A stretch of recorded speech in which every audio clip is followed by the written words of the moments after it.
Let's type in on here. Just hold on for technical difficulties. See, there's like 3 people waiting. All right. Okay, sorry guys. Once again, this computer has its own plans, and I'm not part of it, so we're gonna have to do a computer switch while these guys kind of run the show for a couple of minutes. Want to thank my guests, Chris Frezza. Chris, what are we going by today? Are we going by Camaro Store or Muscle Car and Truck? CamaroShow.com, CamaroZ28.com, Muscle Cars and Trucks is where I'm at currently. Mike Lee from Camaro Fest.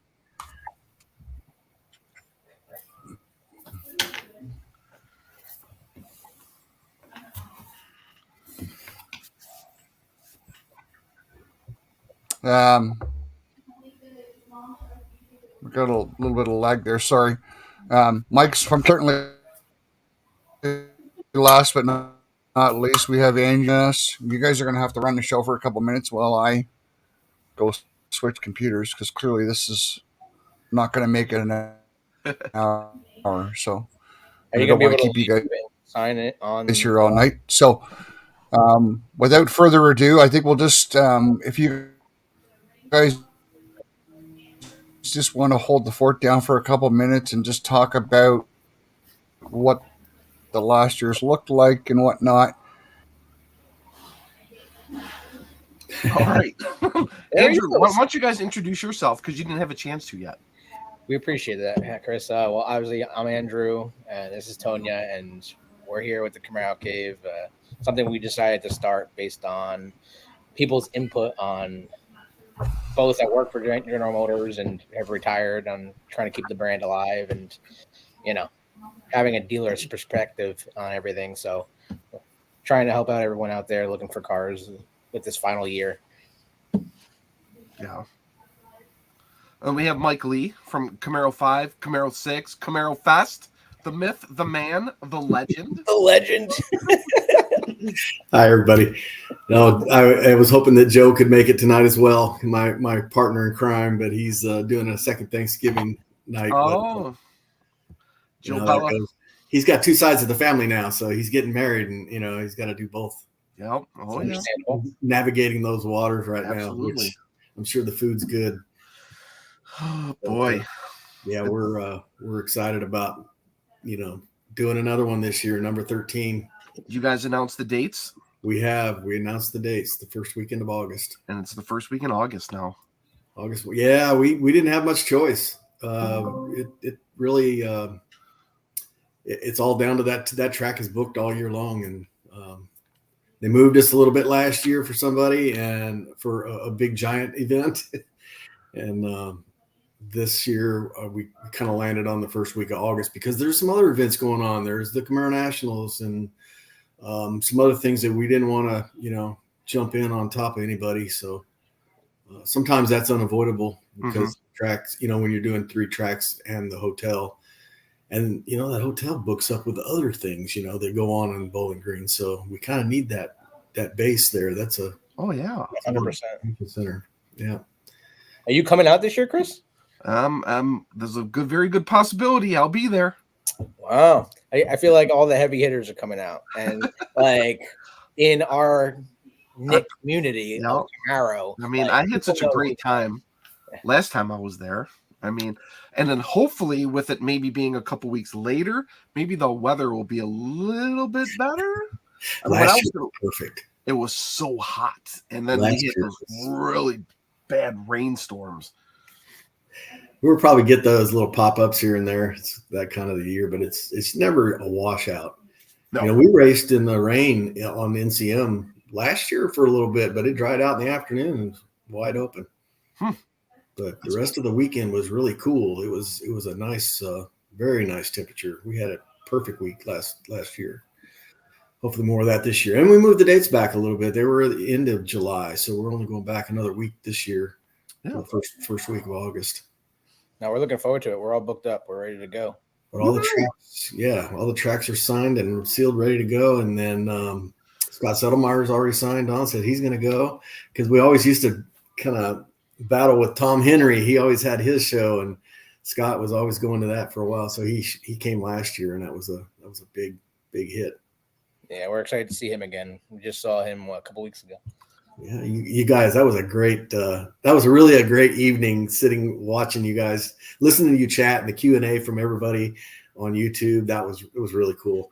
Appreciate it. Yeah, Scott, he's just such a wealth of knowledge, and we want to be able to tell his story too. Mm-hmm. Yeah. Hopefully we can get Al back out this year too. That would be great. Nice to see him out there. Yeah, that'd be awesome. That would be great. We saw he got a Panther. He sure did, a convertible. What number car does he got? I'm not telling. I was like, nobody knows. He didn't even post it. I was like shocked. I know. I know what it is, but I'm not telling. Oh, And he didn't tell. We figured all this stuff out, but wow. he hasn't made it public. So, well, the car in Detroit was number 1, right? Mm-hmm. No, What the car one was we the went one in to LA? the Heritage Center is number 1, and I think 350 is going there as well. Okay. That's what's in the works, right? Isn't the last car supposed to go to the Heritage Garage, or are they talking about auctioning it off? I don't know. I've heard either way.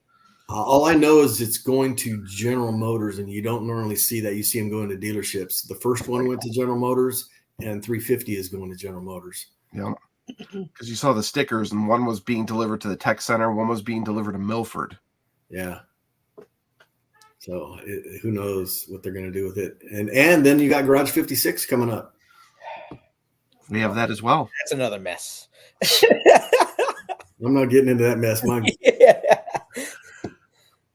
Wow. It's going to be a great car, though, if they can get it right.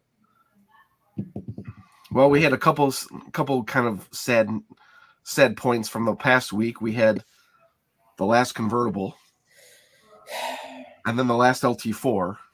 Yeah. Those were pretty sad to see posted online.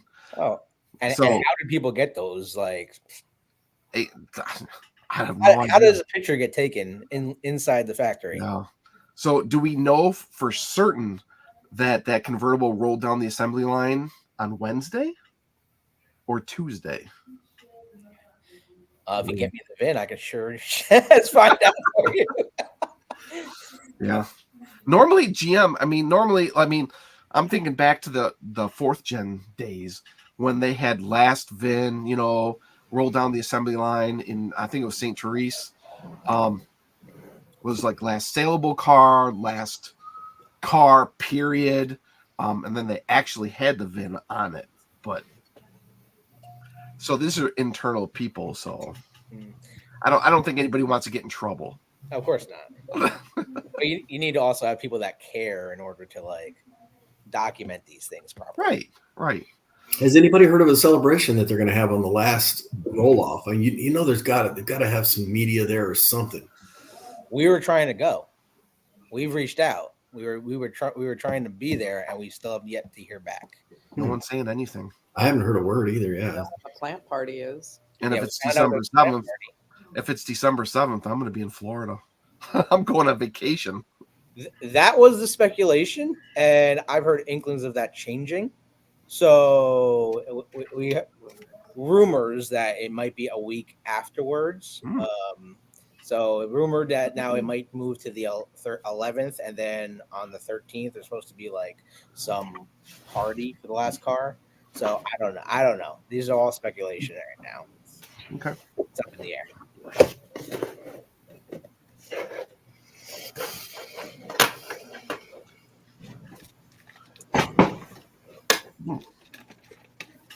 Are we getting any questions anywhere? Anybody watching? We're going to get questions. Up here, just the last thing that says is "There we go." Yeah. Is anybody here watching? Yeah, we got 6 in here. Post in the comments if you're here. Say hello.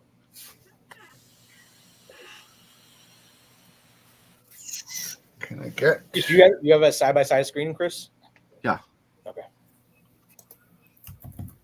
Mr. Big J ZL1 says, "I am here." Howdy. Rich says howdy. What's up, Rich? Oh, Richie, how you doing, buddy?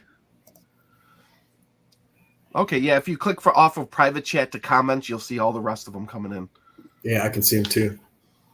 Oh, okay. I see it now. Jason from Ontario.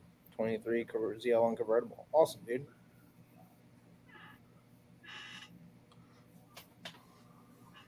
Richie's another one who picked up a 24 this year. Beautiful car. It's like everybody that's we know are heavy hitters are like getting 24s. It's crazy. See, like I knew I had to have a Rapid Blue car, And that's the problem, right? And I knew, you know, we broke the news on Muscle Cars and Trucks back in 2019 that the car was going away in 23-24. So I was like, Rapid Blue back for 23. That's it. I got to pull the trigger. So smart move. That's it. Believe it or not, that's my favorite color. I love that color. I freaking love it. Well, that's just like Shock. So many people like the Shock was only around here for what? 1 year? 2 years, maybe? 2 years, I think. 2 years. And that car looks great on a ZL1. I think some of the most polarizing colors that GM has ever produced. Not only Shock, but Rapid Blue, and then you can't forget Krypton, because Krypton, my God, I would have bought that car. I would have bought a Krypton if it was still available. Yeah, if they brought back Synergy, I would have been like all over that. But Yep. But you know what? GM always has something that's being successful, and then they change the color. Yep.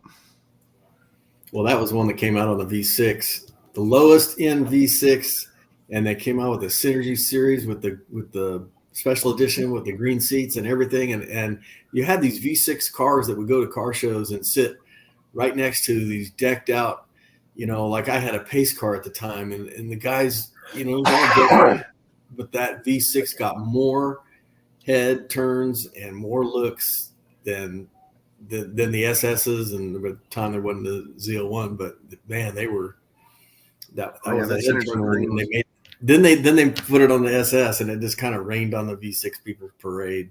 Yeah, cool car. And then when that went away, I had to buy it on a Sonic. So I bought a Sonic, and I got it, and they changed the name of it. They called it Dragon Green Metallic or something. Yeah, like they did. I was like, this is the same color. Well, that's like some of the Camaro colors now are on the Trax and the Trailblazer. Right. Yup. Okay, so thanks, guys, for holding down the fort. Do I need to do problem. introductions again, or did I get it all out originally? Or Yeah, I think we're good. Mark.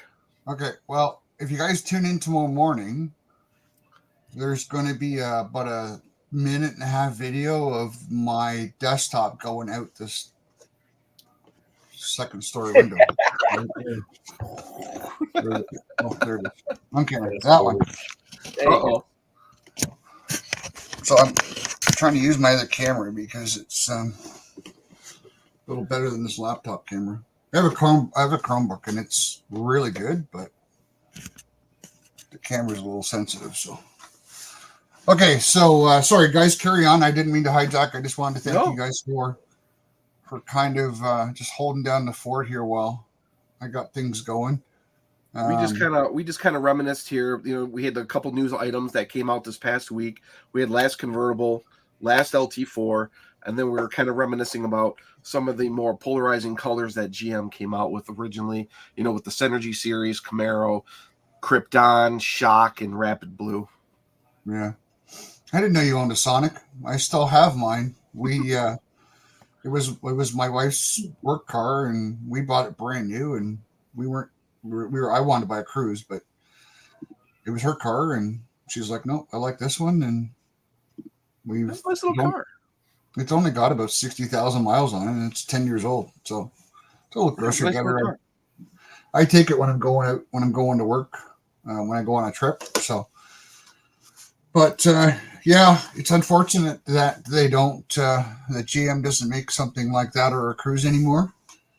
I think it's kind of the missing piece that has allowed Toyota and Honda to just kind of like take over in the sense of having the Corolla and the, you know, and the Civic and whatnot, right? So, anyways, we'll save that one for another video. But guys, thanks so much for joining me.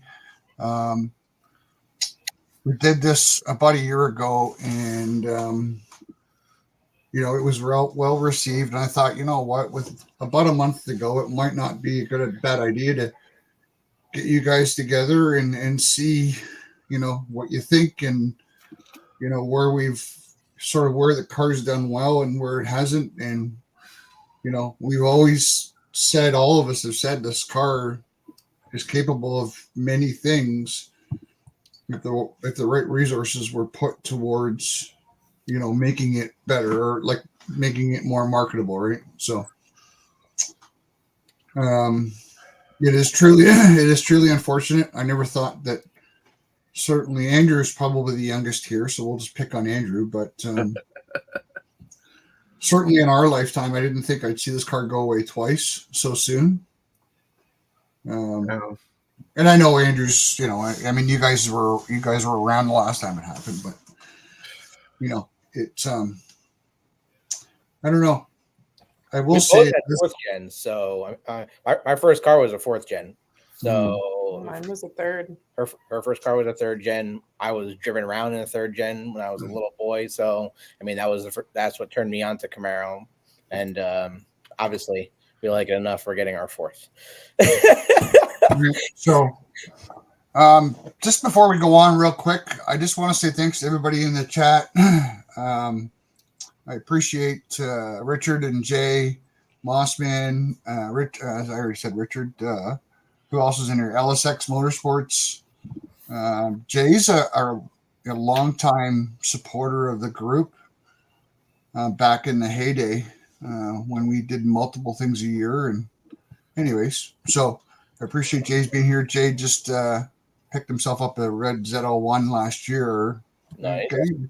Was it last year, Jay, or was it this year? It was a 23, but I don't know if I can't remember. I think he just got it, not recently. So, and there's not much better. I mean, there are a few things better, but there's not much better than a red Z01. So we did a short on it. Jay sent me the video of the walk around, and we put it up to kind of advertise the car for him. But it's a really nice car.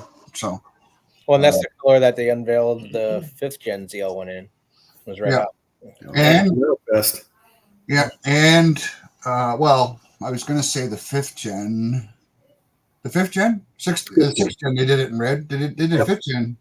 5th gen was in Camaro Fest number 2 in Phoenix. Right, but it was the silver was the primary color, and that It was red. Oh, it was red too? Okay. Yeah. And I'll just give you guys a quick story because it's kind of fits in with the whole thing. So when the 5th gen was coming out up here, I ended up getting capture test vehicle from GM that we were putting in our booth at Performance World, and which is a big indoor show up here. And I got to take it home the night before the show, before we put it into the booth at the show, and I had a cop follow me home, and here I was crapping my pants because I thought the cop was going to pull me over. I got no insurance documents, no nothing. And sure enough, I pull into the driveway, and the female cop gets out, and I'm like, I'm digging for my license. And she walks over, she goes, "Is that a Camaro?"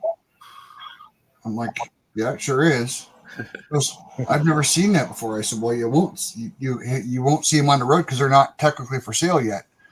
Right. So I told her what we were doing. She's like, "Can I get a picture of it?" So it's funny. I have a picture somewhere in one of my videos of that red car sitting in front of the house with the van, and the cop was literally standing beside me taking that same picture while it was snowing out. So, Wow. Yeah, it was pretty cool. It was a 2SS. It was good times. I didn't make it down for any of the ceremonial stuff when the car come out, like when the 6th gen came out, but I think all 3 of us were there. Yeah, that was fun. Yeah, it was. Being driven around that Z28 was an experience. All right. I remember in the rain, the track driver's like, "Oh, I got this. Don't worry." We're like coming up at the wall doing 100, and he's like, "Oh, don't worry." He just puts that car sideways, and it's just sliding. I'm like, "Wow." Okay, so I mean, you guys have 6 gens. Yep. I mean, and you guys have been involved in both.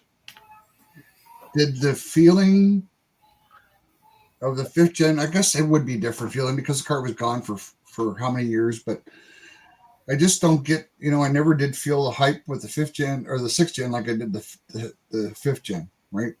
I mean, I remember going. You could go to almost any auto show, and you could get a free test drive in a Camaro. Right. That sort of never happened when the sixth gen came out.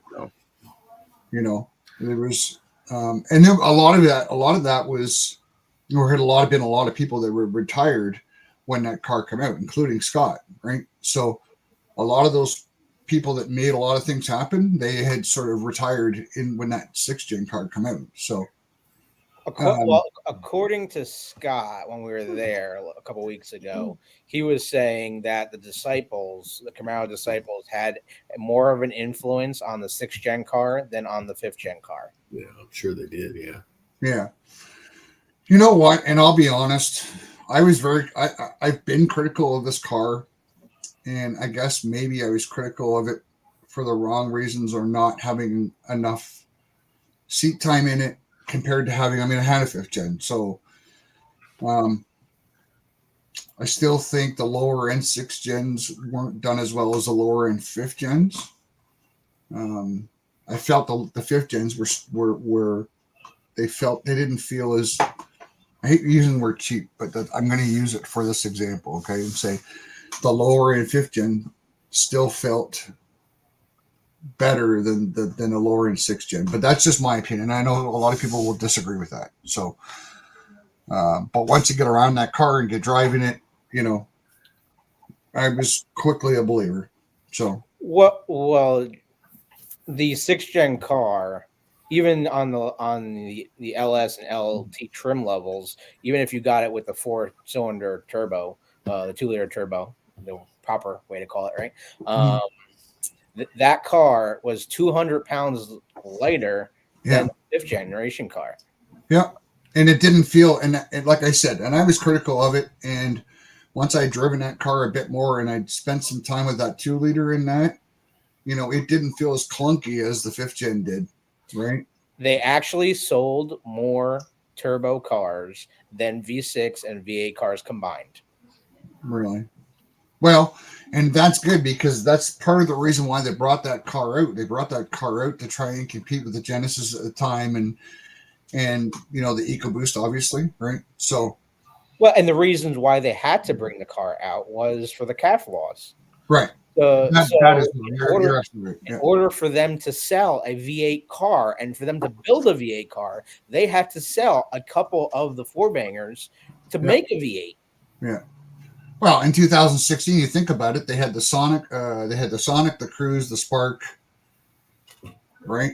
The Volt, which was a huge point for them, because they had to.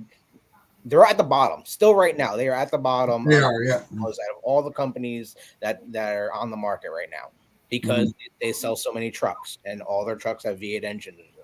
So, in order for them to compete, they have to go more electric, unfortunately. But I think personally they missed the boat. They could have took the Volt technology and put it in every single trim level of vehicle they ever made, and that would have helped with the CAF laws. But they decided to not even make the Volt anymore. I freaking love my Volt. Yeah, loved it. It was like Consumer Reports #1 vehiemvehicle for the longest time. And people don't realize if the Volt was still around, I'd buy another one.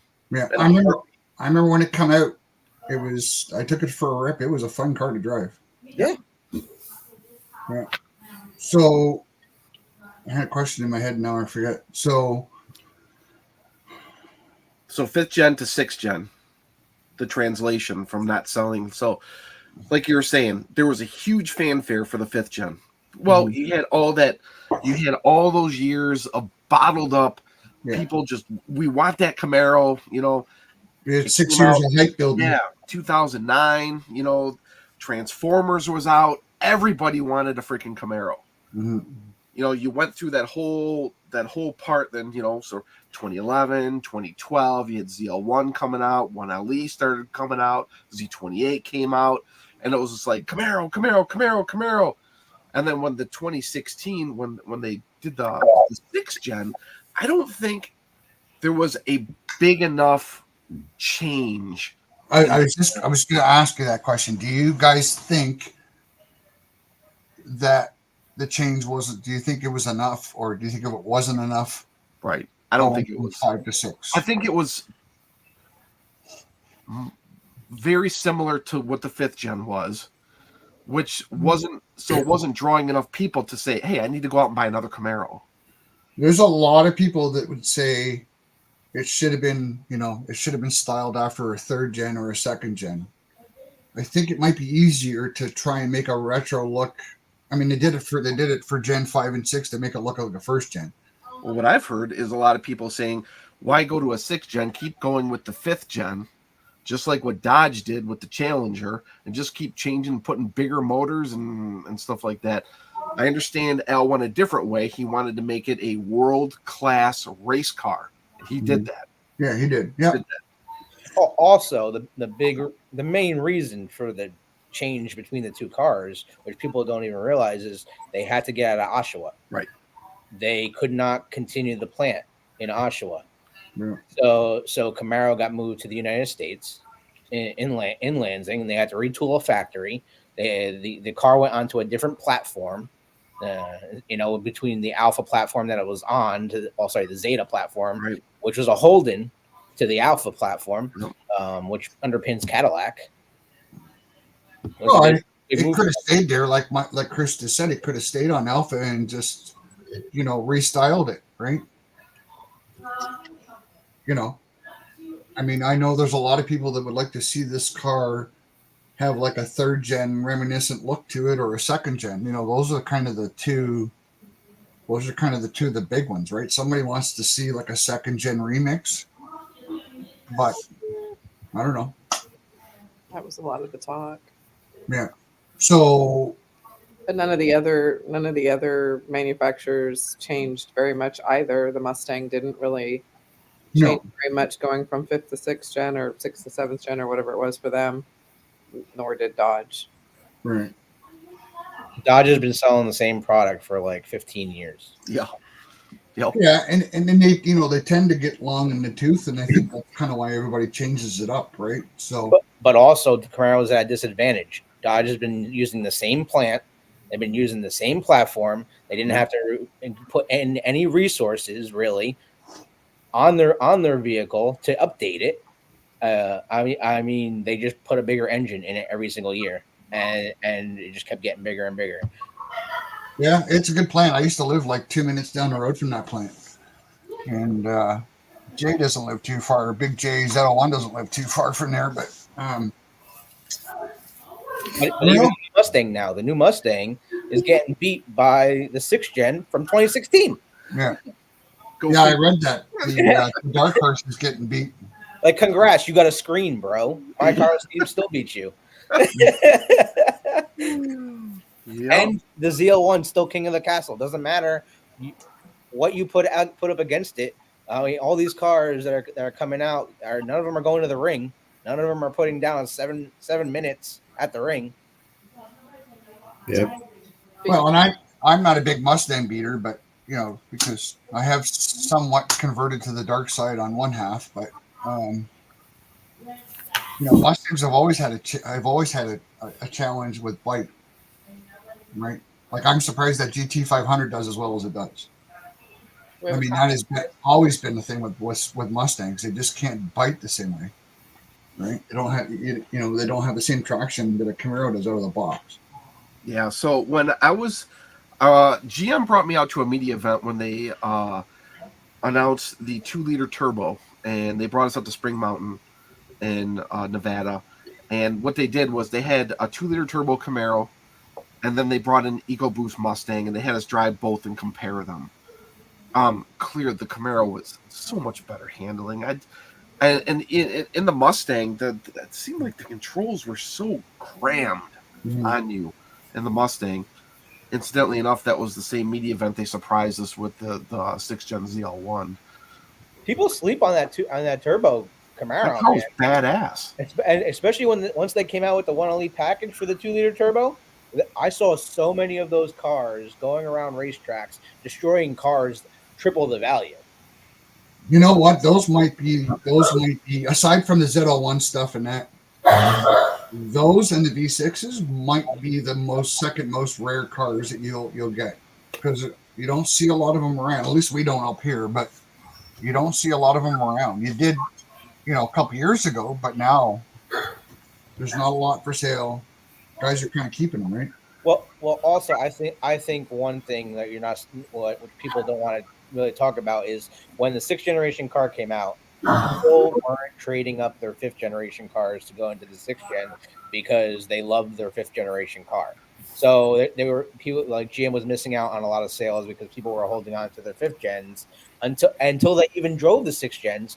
I mean, we both had 2010s. No, we still have them. But as soon as I saw that 16 come behind the curtain, I was like, all right, I'll take my keys. Like, I want that car. I didn't even need to drive it. I just knew I needed the new Camaro, and that's how it was. That's how it was for me, at least. But yeah, me too. I just every time they made a better Camaro, I kept getting it. Yeah, and they were doing that with the 5th gen. There was always something coming, and then then they came out with the Z28, and then they came out with the ZL1, and it just kept a progression was going there. Yeah, I think what they did so well with 5th generation was the special editions, the new content, and it didn't even have to be such a big change. It just had to be something to rebrand the car again. Okay, 2010, the Synergy Edition. Every year there was a different Synergy Edition on top of all the other rare editions that they came out with, it could have been badging, it could have been color, but they did something to make it fresh every single year. Guys, you have comments. Yeah, Richard was just saying I was one of them. I wasn't giving up my 5th gen for a 6th gen.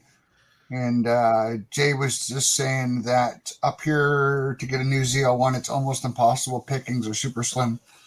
So Jay and I used to be basically neighbors, and then I moved further north up into Georgian Bay. So we're probably about 2 hours apart now. But, just to touch on what Jay was saying, that, things are different up here in that sense. Like, you look at the collector cars, right? There was 300 for the U.S. or what was the number, Andrew? 300 for the U.S. or 300 for the U.S. and 50 between Mexico and Canada. So Canada did not get all 50; they were between Mexico and Canada. Yeah. So out of those 300 cars, I bet you at least 10 of them went to different spots. I'd say 280 went to customers. Oh, you think it was 20 in the United States? Yeah. Wow. Jay also says he lives near the Dodge plant and it's like super full. Mm-hmm. Yeah, I mean, certainly for us, right? Like that 5th gen, there's a special spot in my heart for that 5th gen. I mean, we all knew. I mean, if you came up here for that homecoming or whatever, or even if you owned a car, a lot of us up here knew a lot of the guys that worked at the plant. Right, and I'm saying aside from the Mike Pages and there's a good connection there. Yeah, everybody. So certainly for us, when the 4th gen was out, it was different because it was in Quebec, but the 5th gen was Ontario, and it was a big deal, right? So there was a lot of people that were pretty sad when it was heading south, but. So you may see a lot of people that won't trade their 5th gen in, and they'll just either eventually sell it or and downsize. I got 6th gen and I didn't get rid of the 5th. No.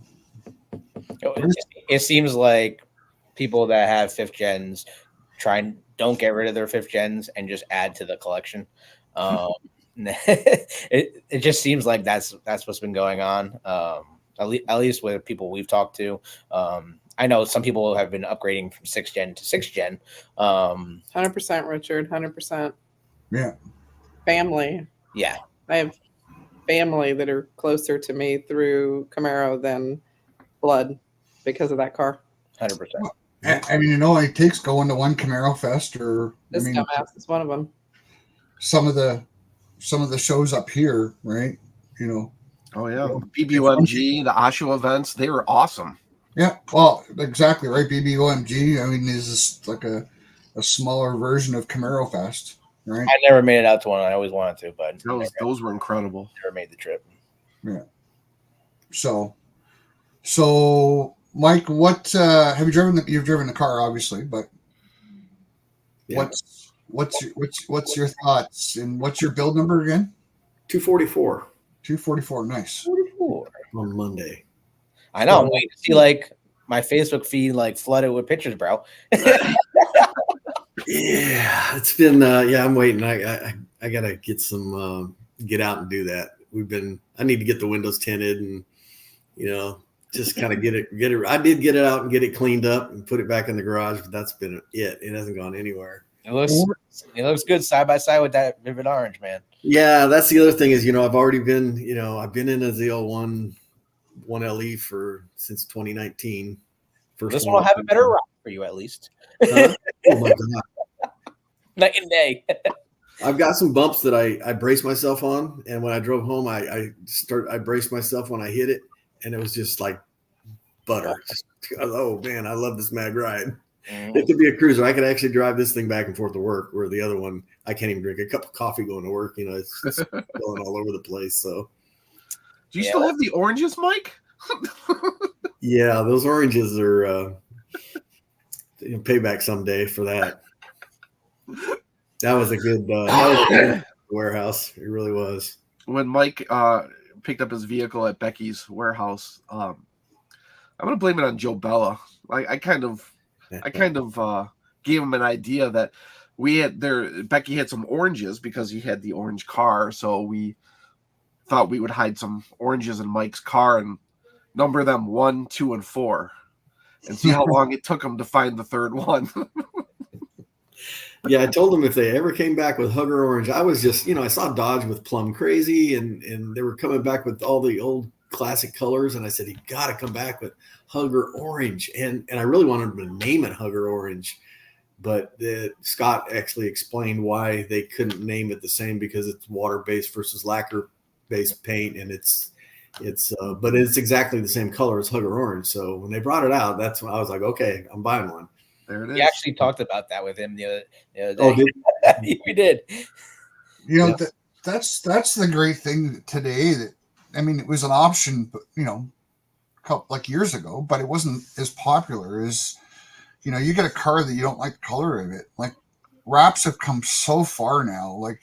Before a wrap would last you a year or two. Now, if you take care of them, it could last you north of 5 years, right? So, you could have a Hugger Orange Camaro if that's what you wanted to do.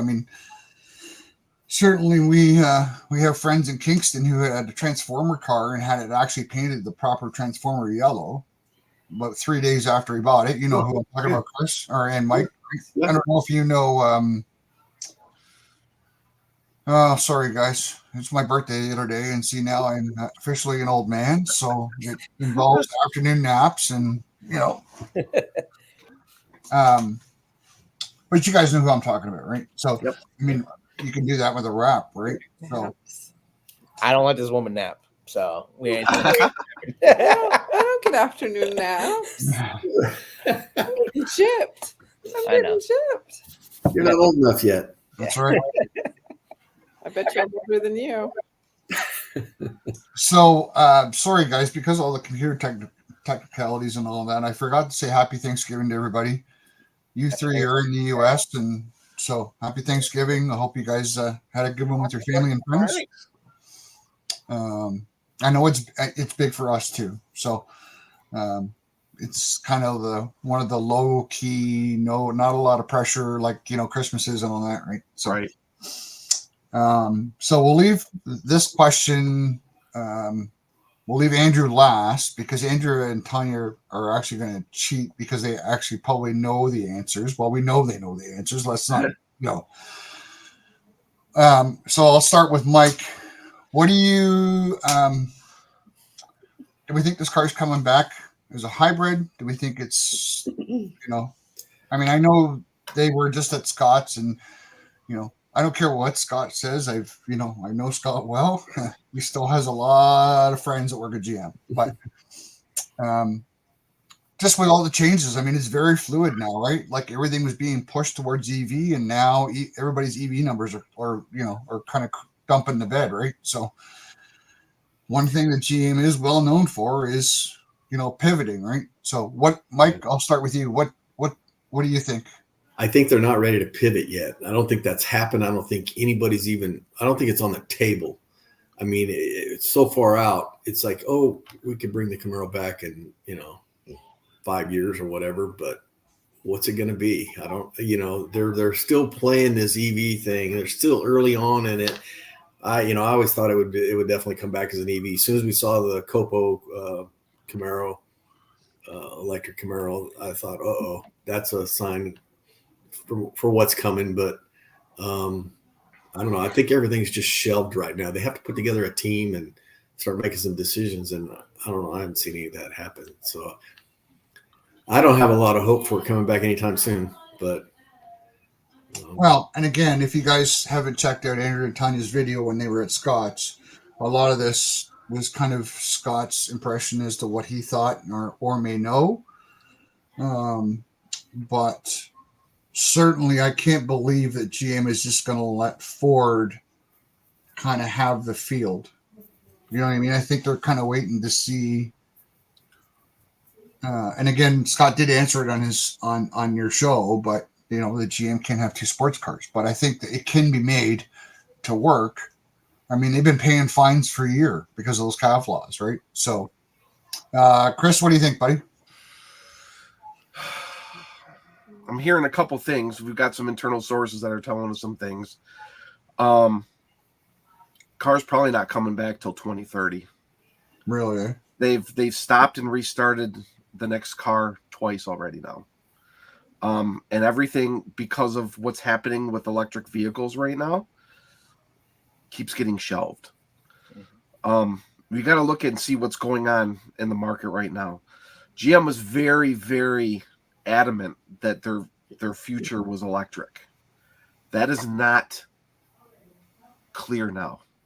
Right. And we're also seeing some shakeups internally with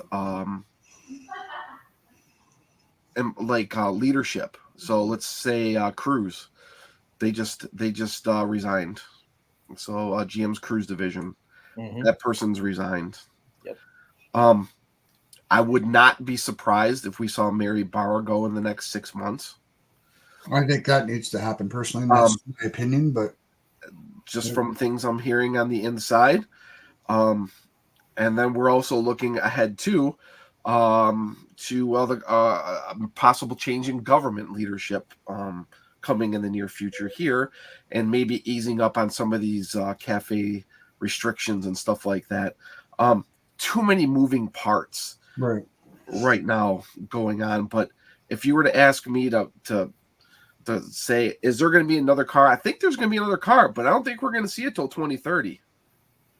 That's sort of, I'll let those guys kind of recap everybody with, their visit and whatnot. And that's sort of, what Scott said 2028, but I'll let you guys fill it in. If you guys in the that are watching at home, have any questions that you want to ask or whatnot, you can get them ready. Obviously we're going to go past an hour because of my computer issues, but if you got any thoughts about what we're talking about, like put her up there and let us know. Go ahead, guys. Sorry. That's all good. I'll let Tonya go first because I have my own opinions. And obviously I'm at the dealership level, so there's stuff I can say, stuff I can't say. Obviously, yeah. But I'll let Tonya give her opinion first. Well, Richard says she needs to go overdue.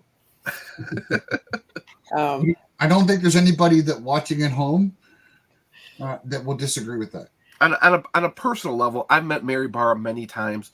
Lovely lady. She is a big car fan. Loves the Camaro. Mm-hmm. Loves the Camaro. But GM is in the business of making money. To an extent, though, right? Because if they were in the business of making money, they wouldn't lose millions of dollars a year on cars that aren't selling. So Or paying their CEOs more than most third world countries bring in a lifetime. They have shareholders they have to appease. yeah, they do. Yeah. Mhm.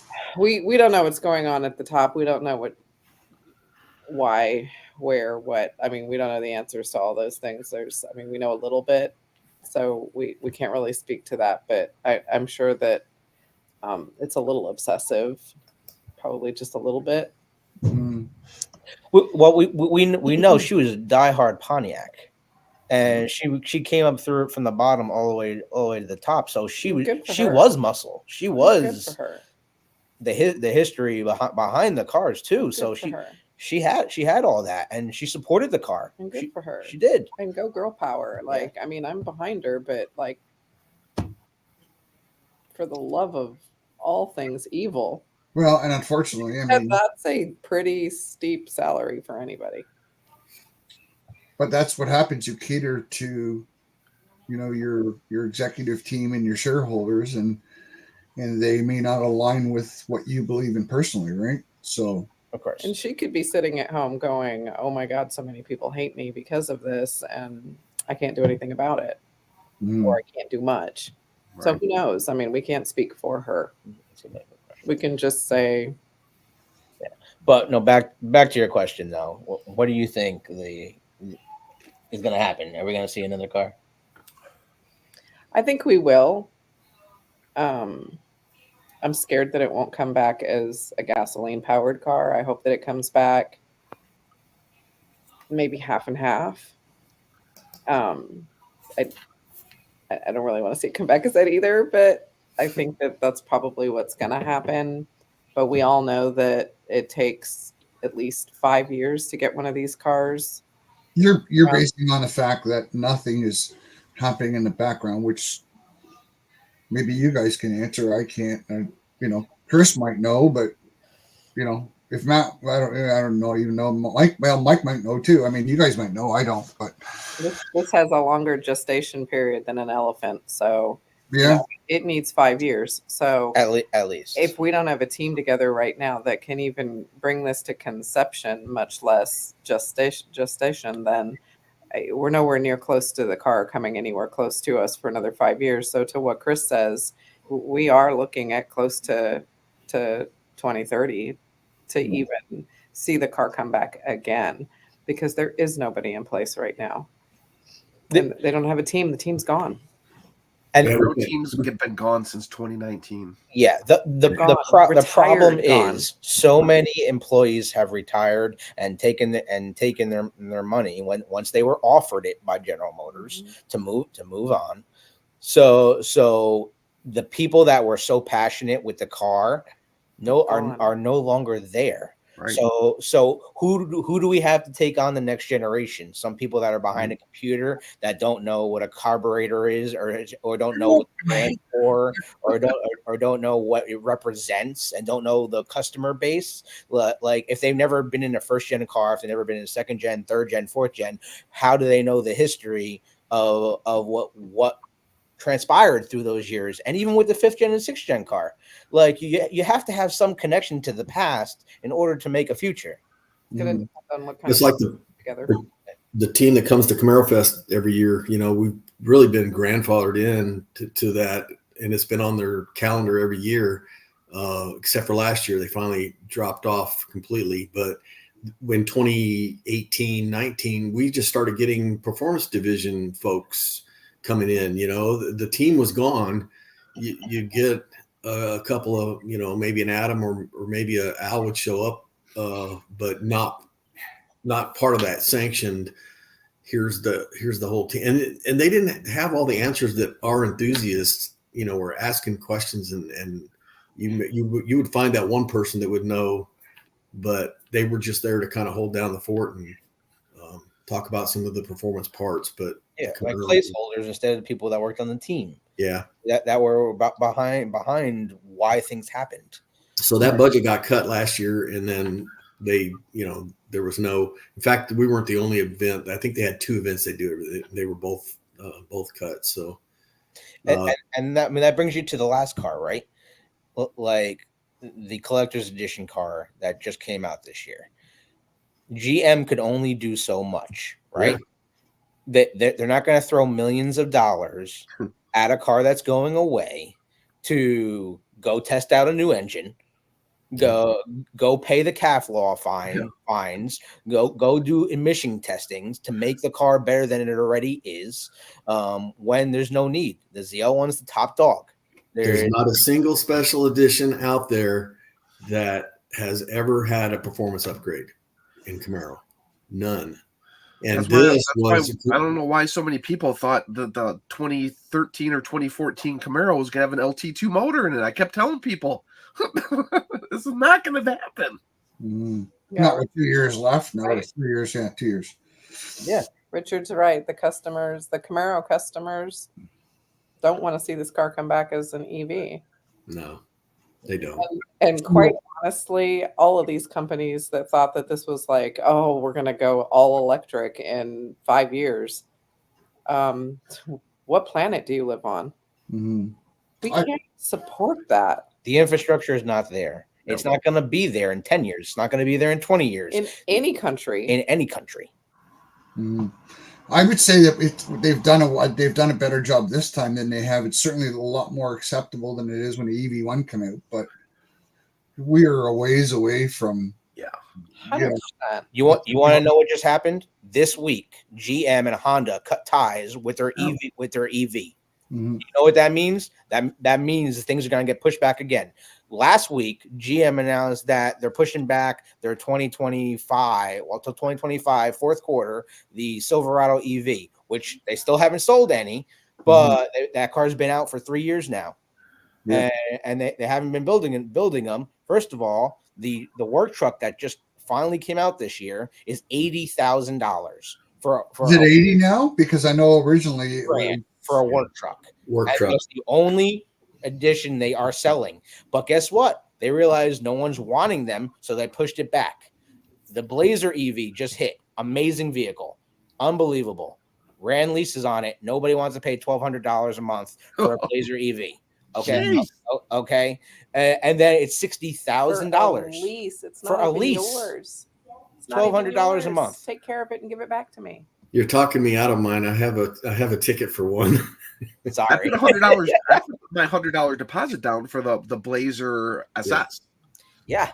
It's just crazy, but it's gonna be different one if there's a new administration. Of course, the rates will go down, but that is what's driving up the release rates right now. You cannot get anything. I don't care what company you go to for under $400 a month on a lease. It's impossible. Unless you put some serious money down. Plus, how much do you think the price of vehicles are going to go up with the new UAW contract? Well, and that's the problem, right? So the UAW saw the writing on the wall. We're gonna attack the big three to get these new contracts because they're afraid of the EV because they have to make less parts. And how is GM going to have all these dealers transfer to electric vehicles when we can't even keep techs to do oil changes? True. You have to retrain these techs, and only certain techs are eligible to become the class level technician. And then you need to buy special parts. They need special gloves to handle these batteries, and it's a whole mess down the line. But GM, I'm sure, has answers. We just don't have them yet. Yeah. So they just got an EV Blazer, and it was $60K.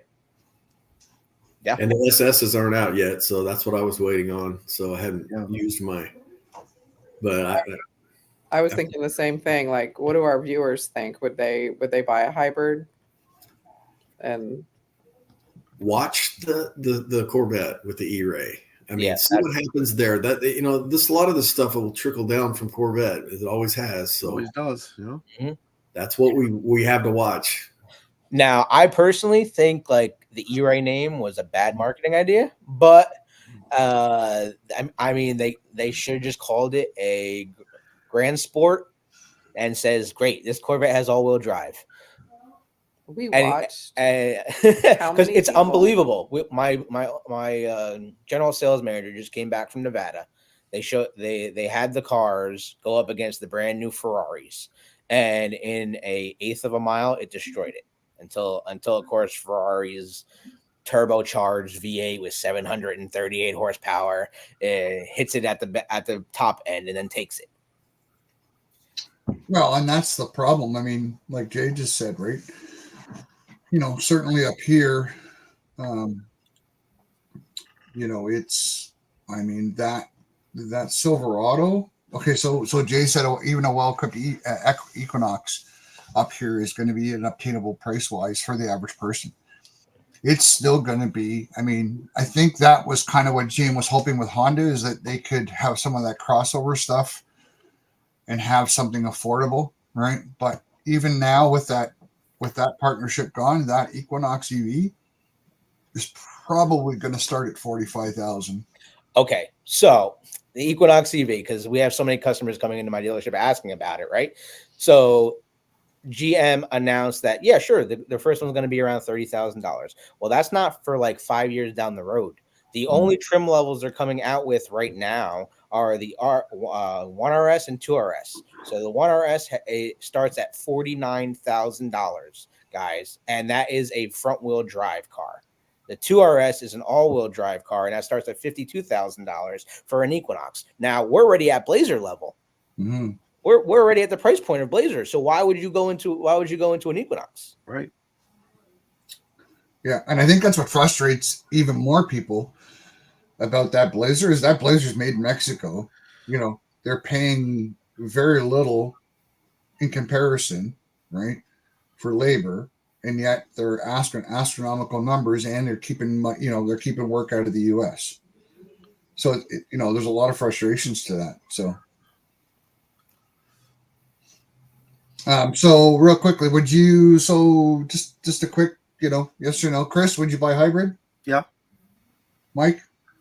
Yeah, I'm not anti EV, but I would do a hybrid. How about you guys? I would, as long as the performance was there. Like I hope to be able to drive a Corvette E-Ray and see what it's like. Now that would turn a Camaro into an all-wheel drive vehicle, but if it's doable, I'm not gonna take it off the menu. I mean, it's going to be a Camaro. It's going to have the Camaro name, and I'll support Camaro for my entire life. So that's the way Absolutely. I look at it. What about you? Yeah, I got a caveat. It's all about the performance with me. Yeah.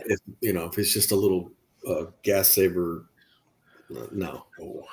An Elon Musk little car, no. If it just switches over to electric every now and then, and it still has the rest of the car. Yeah. Well, the Hummer EV, I had one of those for a couple of weeks, and that thing scared the crap out of me when I got on it in WTF mode. I couldn't get the pedal all the way to the floor. I mean, it was like unbelievable. Wow. I got a big. What's that? You lose your third pedal, though. Yeah. And that's going to be a problem too, right? So like we know the diehard Camaro enthusiast, it likes the manual transmission, and right now there's only 3 car companies left that have manual transmissions. See, I'm middle of the road on that too. That A10 is in the ZL1 is unbelievable. See, and that's what we had a debate, right? Because if we tried to get a ZL1 Panther, and I said, okay, if we're able to get an allocation at my dealership, we'll get a manual car. If we can't, we're gonna get a Panther SS, and it's gonna be the A10. So obviously, I won that battle. But I would have cried if we owned a ZL1 and it wasn't a damn shift. Well, I've got one already that way, so I got one. I got the best of both worlds now. Yeah, you do. And it's this is a very fitting question. I know. So with my F-150, right? A friend of mine has an EcoBoost, and he's like, "Oh, well, this and that." And I'm like, "Yeah, dude, but it doesn't sound the same. You can't replace that V8 sound, right?" So, And again, it's nothing to take away from, I mean, I had a V6 Camaro because it's what I could afford, right? But Don't sound bad, by the way. There's plenty of. I mean, we both have 2010s that sound louder than V8s. It just depends on what you do to them. Yep. I'll tell you I'll give you the long version of the story behind the scenes after this video. Is after the live's done, don't put outlaws on them. That's all I'm saying. Don't put outlaws. It doesn't end well. EVs, you can even go down to one pedal.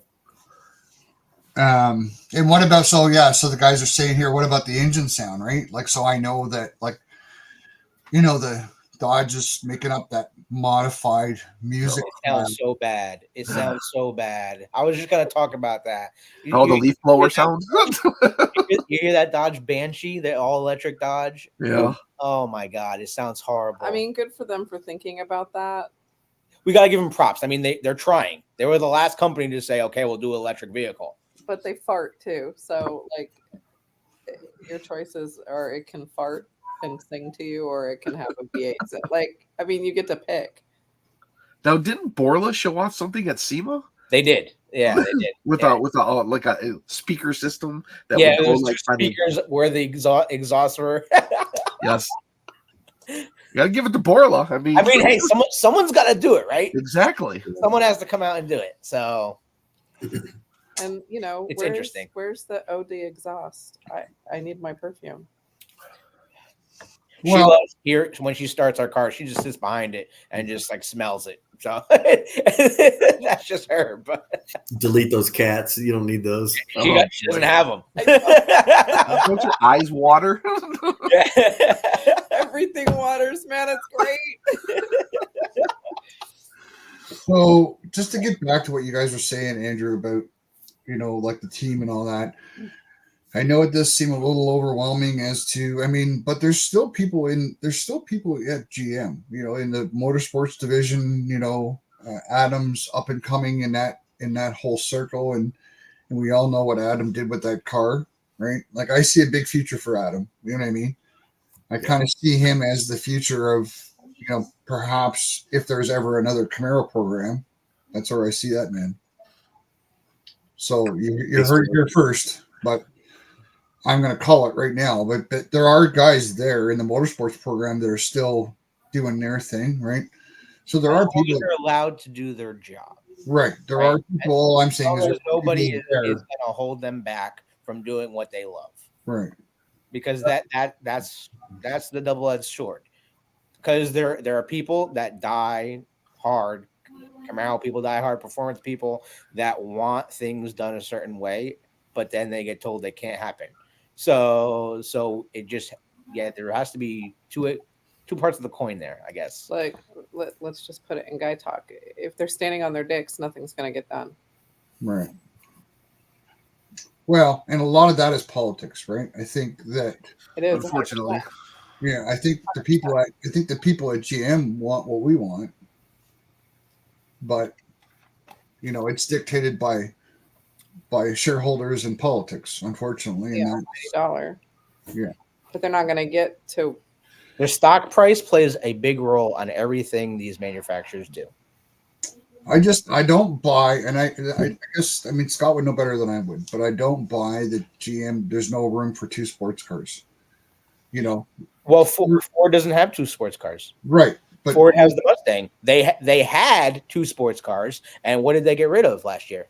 Mm-hmm.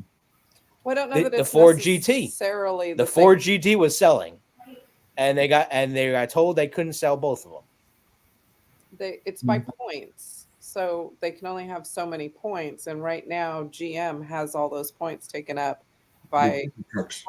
And we'll get rid of one of the trucks. We've got Silverados and we got Sierras. Come on, it's and all kinds of other things like the SUVs. The big SUVs are taking up quite a few points. Yeah, we don't but those cars make money. They do, and that's why the biggest money. Same thing with Corvette. Are you going to get rid of Corvette when it's making you $30,000 a car, or are you going to get rid of Camaro, what's making you $5,000 a car? It's the numbers game, Of course. and that's how it's played. Of course, it's unfortunate though because they're two different demographics of buyers. But if they bring the Camaro back, they have to. They can't just say, "Oh, okay, here's a Camaro." Nobody put any love or any thought or any process into it. The car has to be brought back, and it has to be brought back with passion, or it's not going to sell. And if they don't listen to us, if they don't go back through history and either find somebody like Scott Settlemeyer and put them in place, or at least use the processes that he had in place. If they don't have somebody like Adam's passion on the team, if they don't have somebody like Al leading the team up, or at least having a say in it, they're not going to build the car that we want, Right. that the Camaro enthusiast wants. If it comes back in 5 years, then we're all still going to be around. We're all still going to jump back in again if it's still got that feel to it. And we're still probably going to jump in and get more cars, and probably going to be financially in a place where we could, because all of us are going to be, all of the people that are new Camaro owners are going to be more established and ready to go. Mm-hmm. You know what I'm saying? I mean, some of us will be dead and gone, but Richard's got the perfect answer. Yeah, Richie says bring Scott out of retirement. Let's get the disciples back, and we'll all be one. Yeah, we would all love that, I'm sure. Well, okay, so what's Scott's not coming out of retirement. Scott's enjoying his retirement for sure. Yeah, I bet. What's different today versus 02, guys? Forget the politics. We were sitting in this exact same spot, Yeah, we need to. 11 years ago. Yep. Right? For me, I wasn't in the industry at that time. I just literally graduated. Well, no, I was still in 2002. I was still in high school, so I mean, yeah.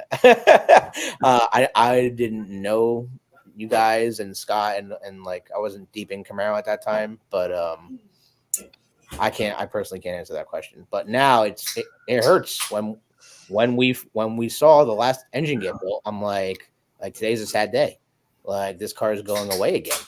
Like the last convertible is going down the line. Oh my God.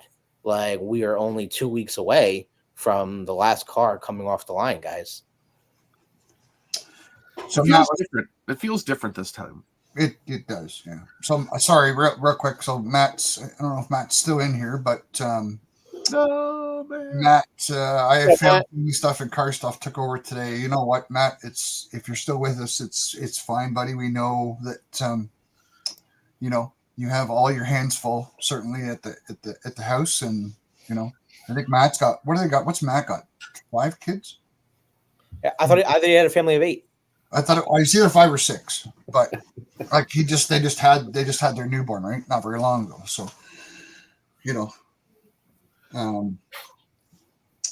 the man's got his hands full. I will give him that, and he's trying to juggle what he juggles on top of family stuff.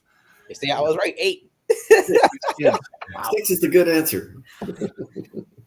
So, yeah, but I mean, it feels different this time because the people that were telling us to keep the faith and like the car is not going away, and the car is going on a hiatus. It doesn't feel like that anymore. Matt, by the way, if you're still here, which I think you are, and you can get on for a couple minutes, I sent you the link in your email. If you want to join us, I can let you in.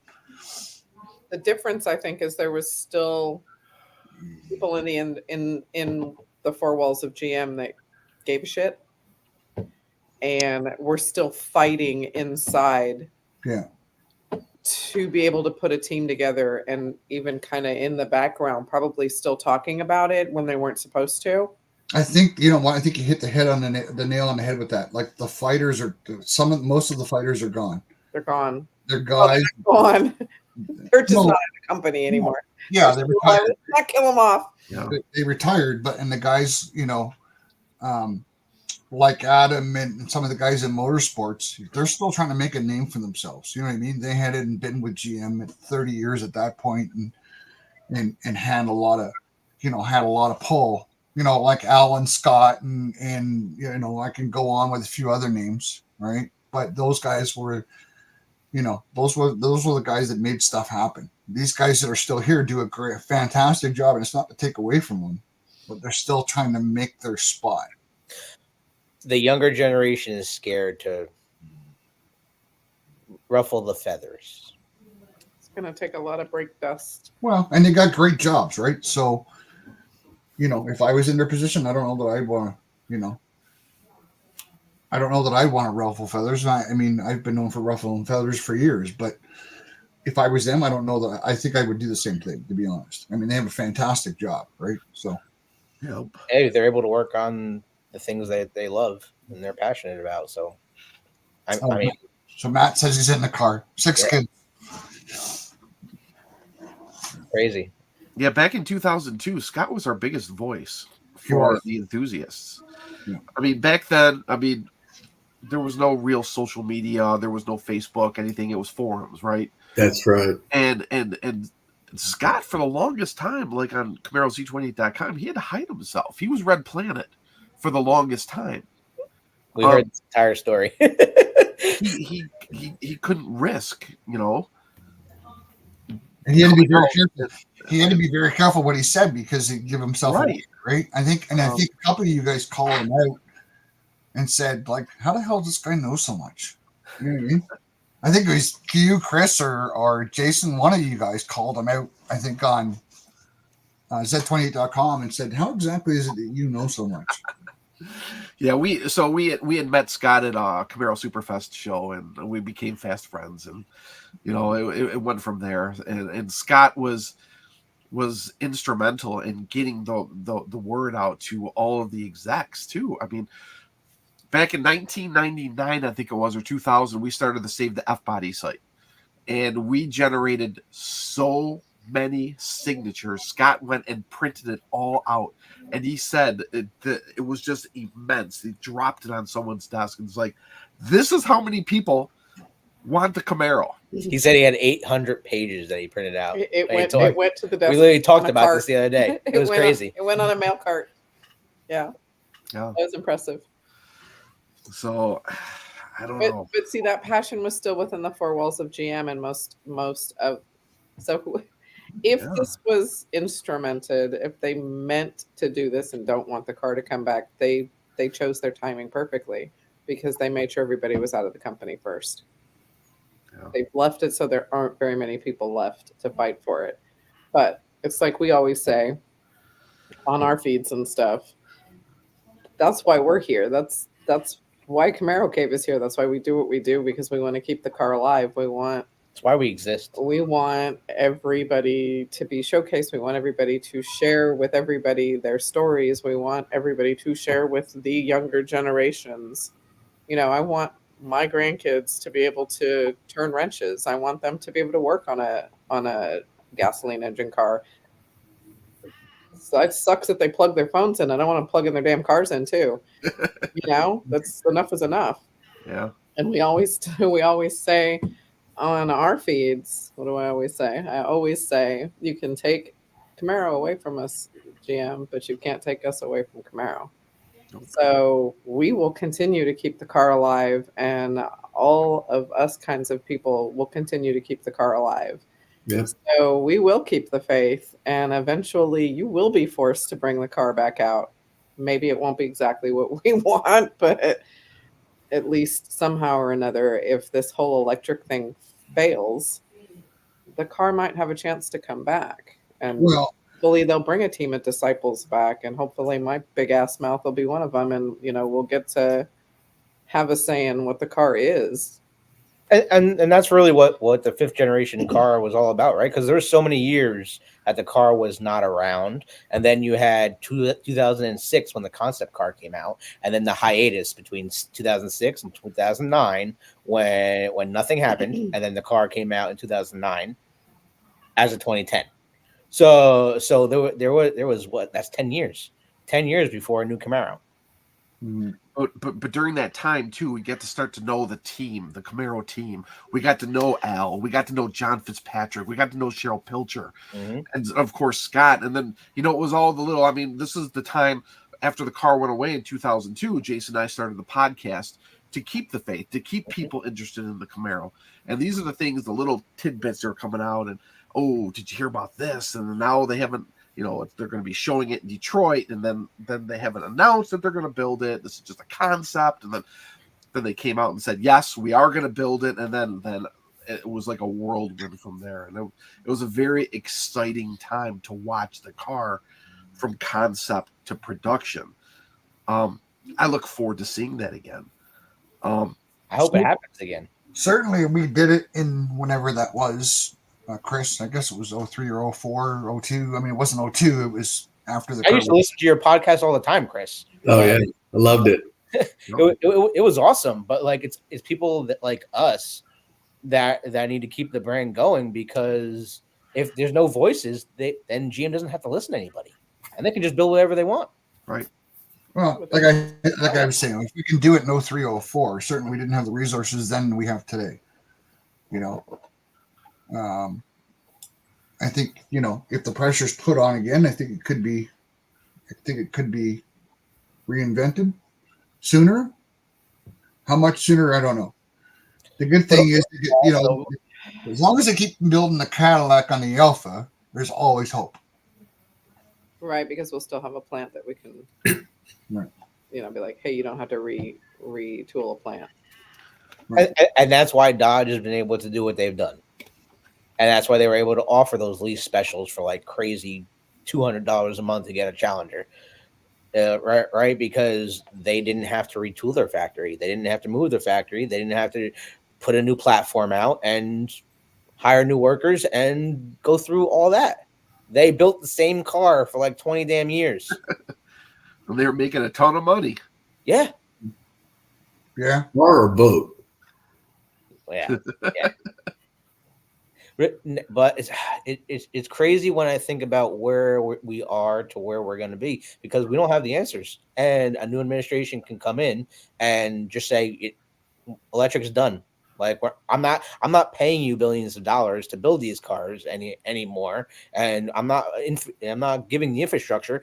Gas is going to go back down to $1 a gallon, and you're going to build cars, and that's just the way it's going to be. But we don't know. We don't have a crystal ball. We can't tell those things. Can you imagine having, I don't know how many cars each one of you guys has, but like we just had to downsize, 2 cars? Mm-hmm. So we're down to 6 now. But can you imagine? I know, Mike, I know. She's crazy. Yeah, the woman I live with is crazy. If anybody knows a good garage somewhere with a bedroom and a kitchen on it, we're looking. We are looking. Can you imagine having all these children? We call them children. Mm-hmm. And then like your time to go. And all of these things get left to your children and they don't know what to do with them, because everything they have is flying itself or driving itself or doing whatever the hell it's going to be doing by then. Yeah. I can't, like, or just even still being old as hell and, your driver's license has been revoked and taken away from you, and you're trying to explain to your great-grandchildren how to start your Camaro so that they can take you for a damn ride. Camaro, yeah. And where are you riding it if everything else is flying Jetson style? And as a little girl, I was like, "Ooh, I can't wait." Now I'm like, "Wait a minute. What was I wishing for? I don't want to meet George Jetson. I don't care about his wife Jane or Jan or whoever she was. I don't want my car to be flying around above. I want to be on the ground. I want to heat rubber up and smell exhaust. And well, I think exact amount of time to stay in the garage before it'll kill me.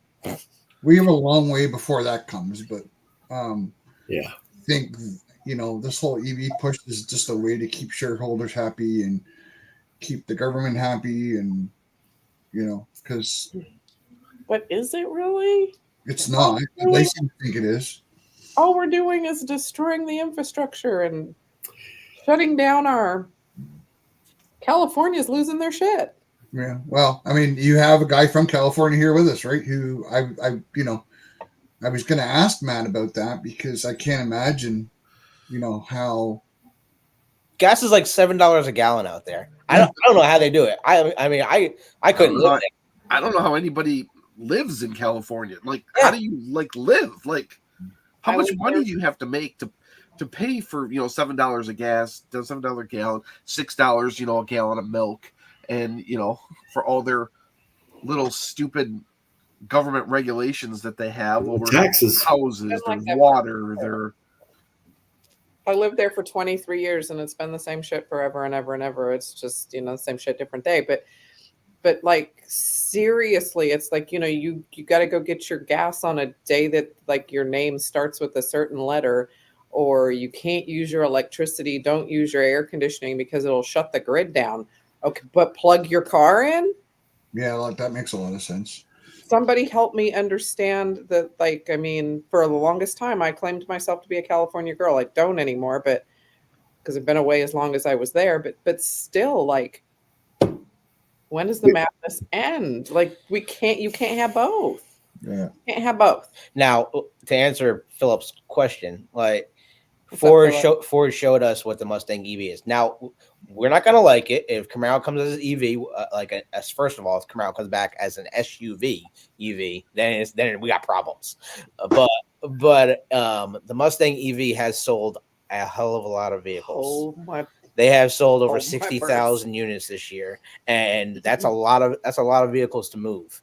I mean, it's Camaro. it's more than Camaro. It's so they took the Mustang name, they put it on an electric SUV, and they're selling. So they are proving that it is working. Yeah, but are they, Andrew? I mean, I follow some of the stuff down there, and there's lots full of them. Well, I'll tell you, in the town that I work, I see so many of them, and it's kind of crazy here. I mean, New Jersey's a little different, so we don't pay sales tax on EVs. We don't. New Jersey gives $4,000 rebate to anyone that buys an EV. That's on top of their $7,500 rebate that they get from the federal government. So you're talking about that's like $11,000 that you're going to be saving off of a vehicle. And if the car starts at $30,000, I mean, you're buying an electric vehicle for $20,000. It's a little different. Right. Listen, I still don't want the Camaro name plate. I know. On the grocery getter. It's just different, but people do it. Like when we sell bolts and bolt EUVs here at my dealership, no one calls in asking, "Oh, I need a bolt because I want the vehicle." They call in because I need a bolt because I want the tax incentive and I want the money back from the federal government. It's the only reason these people are buying these vehicles right now. No one calls in saying, "I want the vehicle because I like the vehicle." Nobody calls in and says, "I want a Camaro because I want to go get groceries in it." And I'm not against EVs either. I'm actually intrigued by them. Where I am, I'm in a small town. For me, when I'm at the office, I'm 6 minutes from work, and that would be phenomenal. I would never have to go to the gas station, right? Same here. However, and I tried to do it because I thought like, I can lease a Volt. I literally work 5 minutes away from my dealership. I'll charge at my dealership. I will never charge at home. So it would make sense, right? But it doesn't, because the lease on an Equinox was still better if I paid like $200 a month on gas than getting an electrical vehicle. So it still didn't ever the numbers never made sense for me to do that. And I would have loved to get a Volt. I would never need to get gas in it. But I'm not spending $400 a month to lease a Volt when my Equinox lease was $179 a month. Like, it just didn't make sense. But how are you charging one of these things if you live in an apartment? What am I throwing an extension cord from the third effing floor? We live in an apartment complex, so there's no charging stations here. We live on the third floor, so nobody here would be able to charge their vehicle, and that's like 70% of the country is living in apartments. So what are these manufacturers thinking? Like New York City, where are you gonna put like you can't even parking garages are outlawing EVs in New York City because they weigh too much. Because they weigh too much, and they don't want the car to catch fire underground. or take. Or Yeah, choosing to have an EV is really an individual thing. You've got to have a purpose. You're not going to be traveling across country. You do the commute thing. Like my commute is 40 miles one way every morning. I go to work 40 miles, 80 miles round trip, plug it in at night. It would make sense for me. I'd save a ton of money in Gas. premium gas that I put in the ZR2. It just sucks the gas, but it would make sense to get a Blazer, but I don't know. I'm still on the fence on that one anyway. We'll see. I think Dodge made the right choice by coming out and saying, okay, we're going to offer both. We're going to go back to the tried and tested V8 and offer an electric option. Or, so I could see GM maybe doing that. Because, if Challenger's coming back, Mustang's out, you know that something's coming. I hopefully it's not, we live in a world of why can't we have both? Well, and I was just going to say, my throat. Why can't we have both? I was just going to say it's a good option. I like what Dodge did. Dodge said, okay, we're going to give you both. I just let the market play itself out without all the politics. That's what pisses me off. Keep the politics out of it. If you can make money on an electric vehicle and people are buying them, great, build them. But the market is going to tell which way this is going to all play out. And the infrastructure for gasoline vehicles is huge. You just do 1 square mile in Los Angeles. I work in oil and gas, and we've had these talks before about how much infrastructure there is with gas stations in just like 1 square mile in LA. It's unbelievable. Our problem with Camaro is we're enthusiasts. The enthusiasts are a very small group. Yeah, they are. These people buying Mustang EVs, none of them are Mustang enthusiasts. The Mustang people, I know they hate that car, but oh no, they don't like it. At least none of the Mustang people I know. But it sells, and yeah. And that's the crazy part. So Ford, there's so many dealerships that have the Ford Lightnings. They are nosediving on the Ford Lightning. Ford loses $36,000 per car they sell. They lose money. $36,000 every Ford Lightning they sell. They lose money. So who's decided that was a good business decision to lose all this money on vehicles and keep building them? Like that's what I don't get. I mean, that means politics that the federal government is paying these manufacturers so much money they're willing to lose money on everything they sell just to hit a quota. Yeah. Well, I'll tell you from where I sit in my business, I'm in electrical supply. Okay, so with all these EVs coming into the market, we're seeing more and more houses upgrade their service to, at one time was 200 amps, now it's 400 amps. Because you buy that F-150, it needs 80 amps to fast charge it.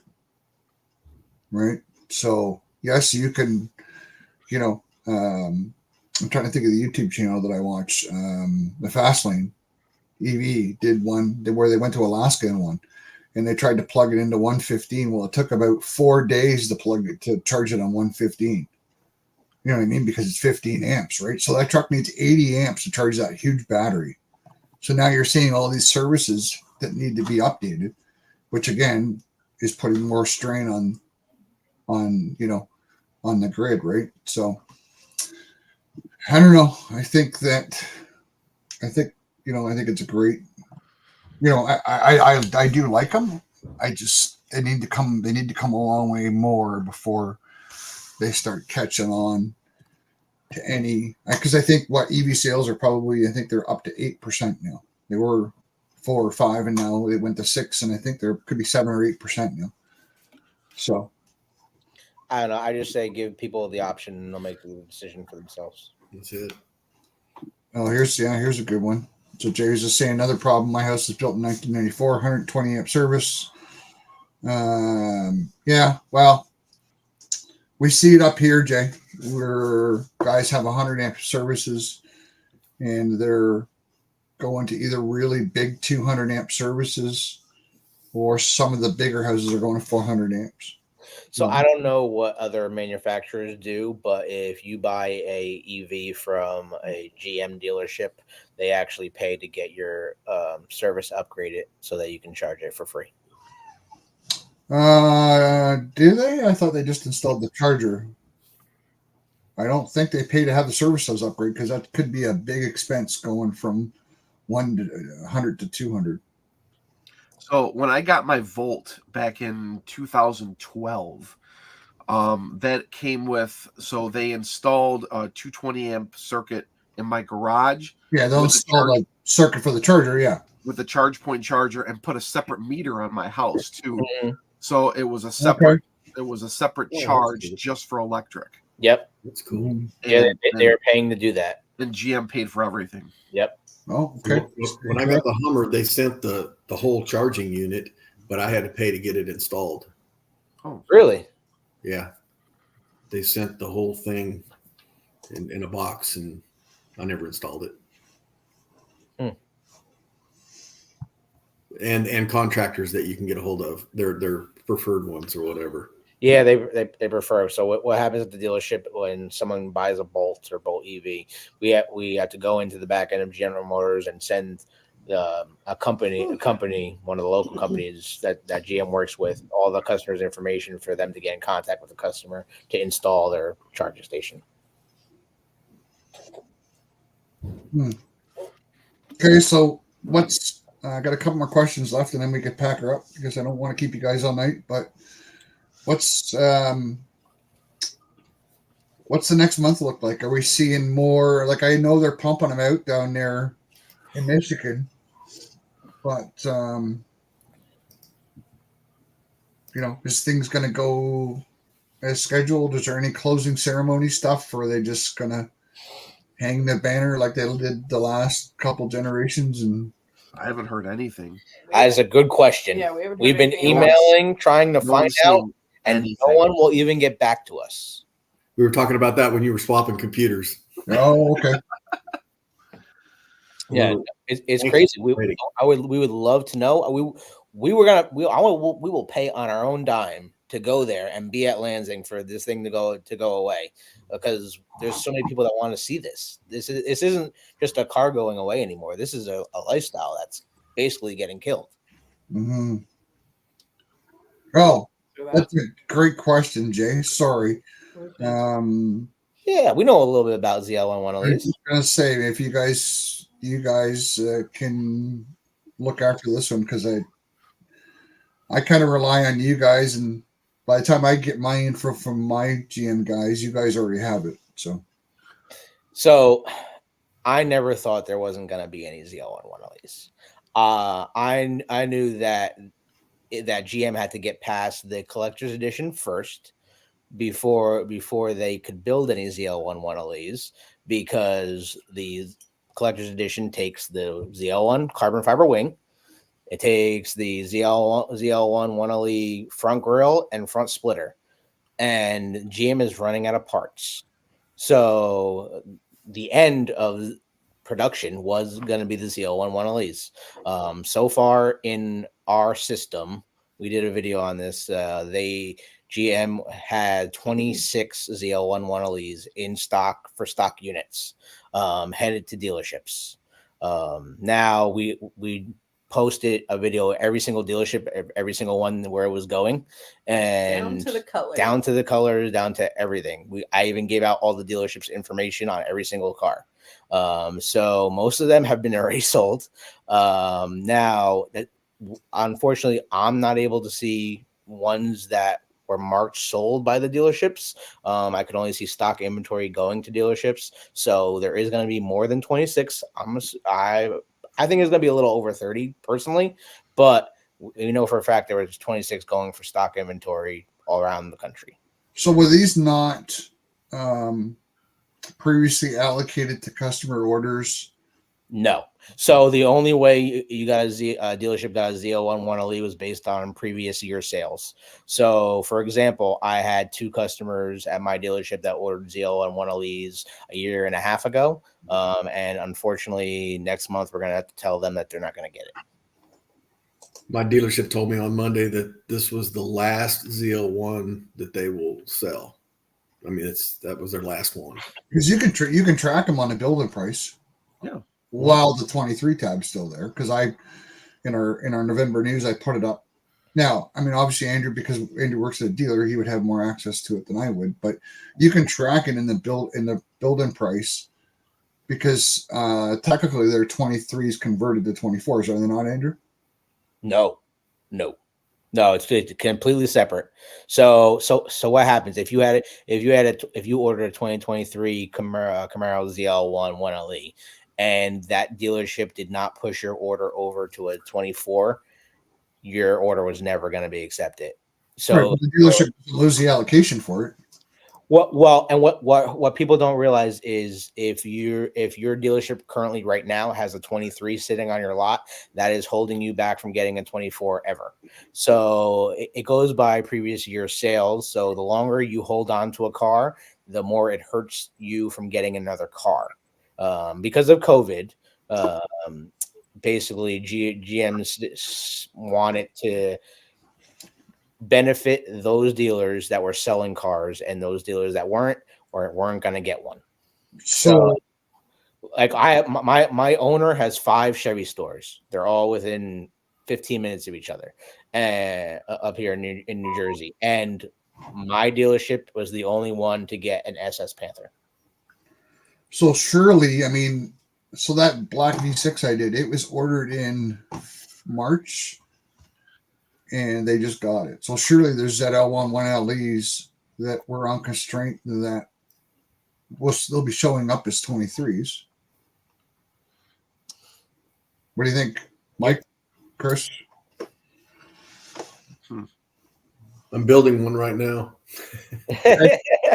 Well, next building, go ahead, Andrew. Canada are still getting 2023s. I'm on a 24.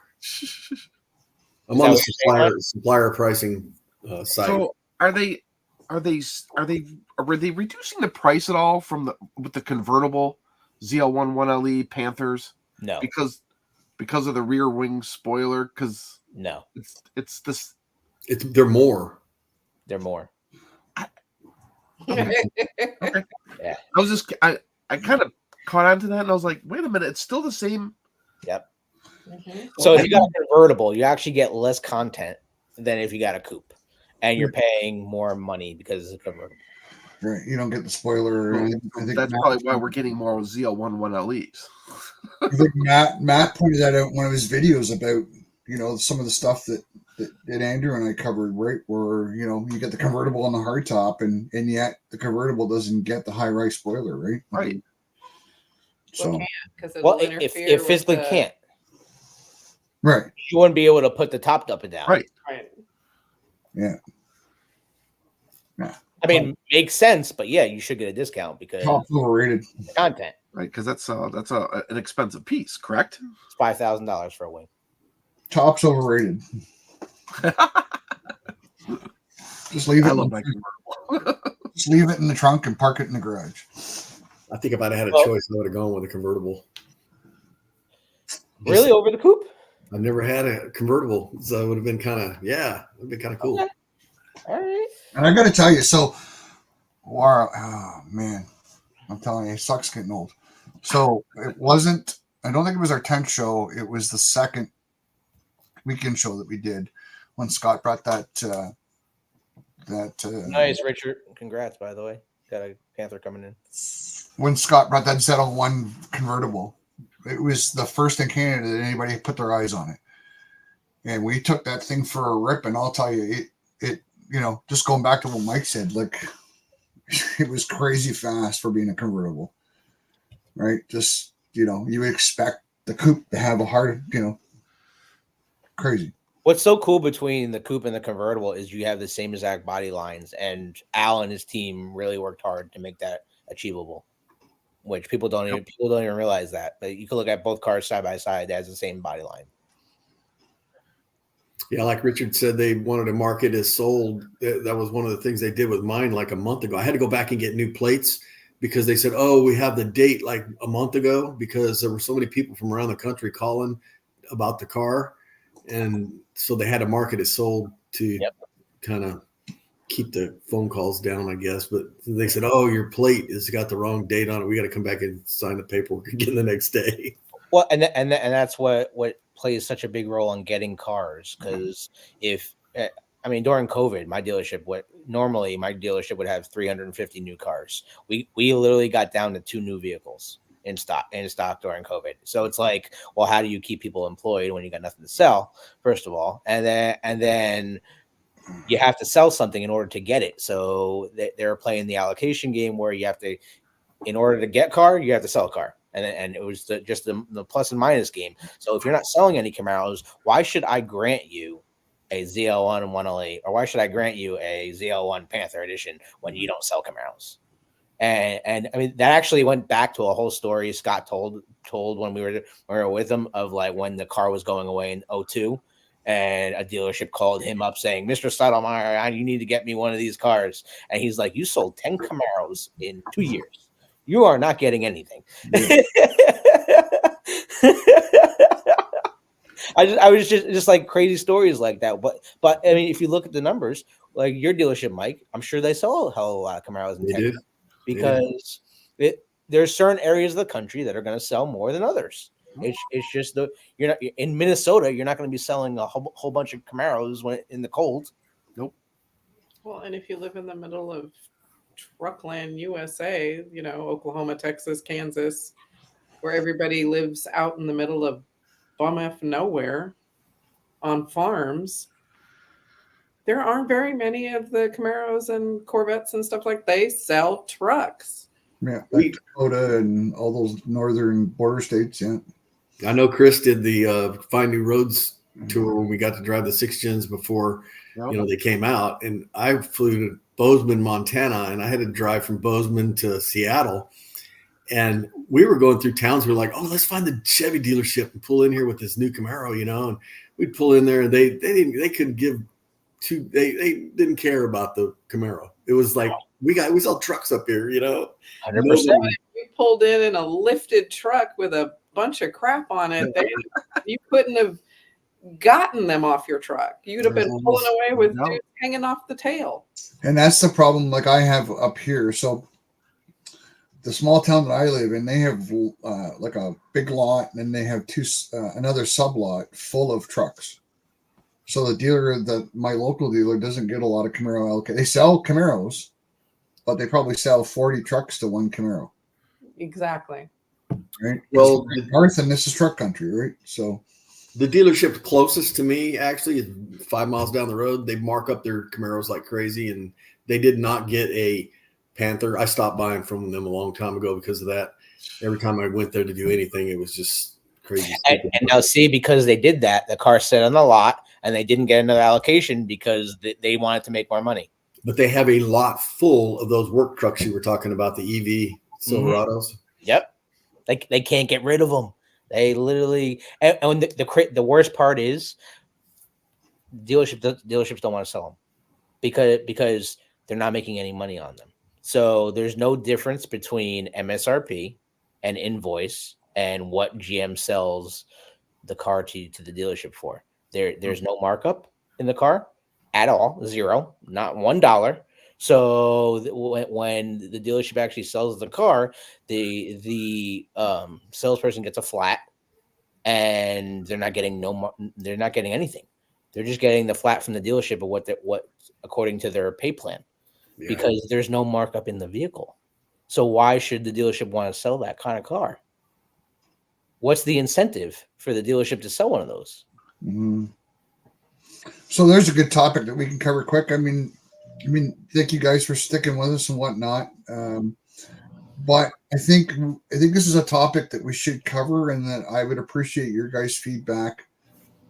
Certainly, again, because of Andrew's position, I will leave Andrew last. But how do these guys navigate? It's different here in Canada. We can only do certain things. Dealers can't sell over MSRP, but they can get you other ways. They can put tons of add-ons. All the add-ons, Yeah, that's how they get around it. But we have government regulations, so they can't mark that car up 50 grand. So, and a majority of my audience is in the U.S. So I'm going to put the question to you guys, because you guys are the experts down there on how to manage this. How does one navigate the excessive markups? And I think the dealers are going to have, some dealers are going to have minor markups, sure, but I'm talking about like the one Andrew posted the other day. It was like Insane. You walk. I mean, I had my name in at probably 4 different dealerships to try to get a Panther, and one of them called me and said, "Okay, we got 2 allocations, a coupe and a convertible." And so, and I was only number 2 on their list, so it said you're definitely going to get one. And I was like, oh, great, I was all happy, and I said, "Well, what's the markup? Is there a markup?" And they said, "Yeah, it's going to be between 40 and 50K markup." And I was like, "How fast can I say buy?" Yeah. He's like, "I don't blame you." He said, "I'd love to sell the car. Salesmen, they want to sell the car, but they can't sell them, like that." So what did you do, Mike? Obviously you went. Well, these allocations came down really fast. I mean, everybody got hit with the same allocation, and they had 3 days to enter them.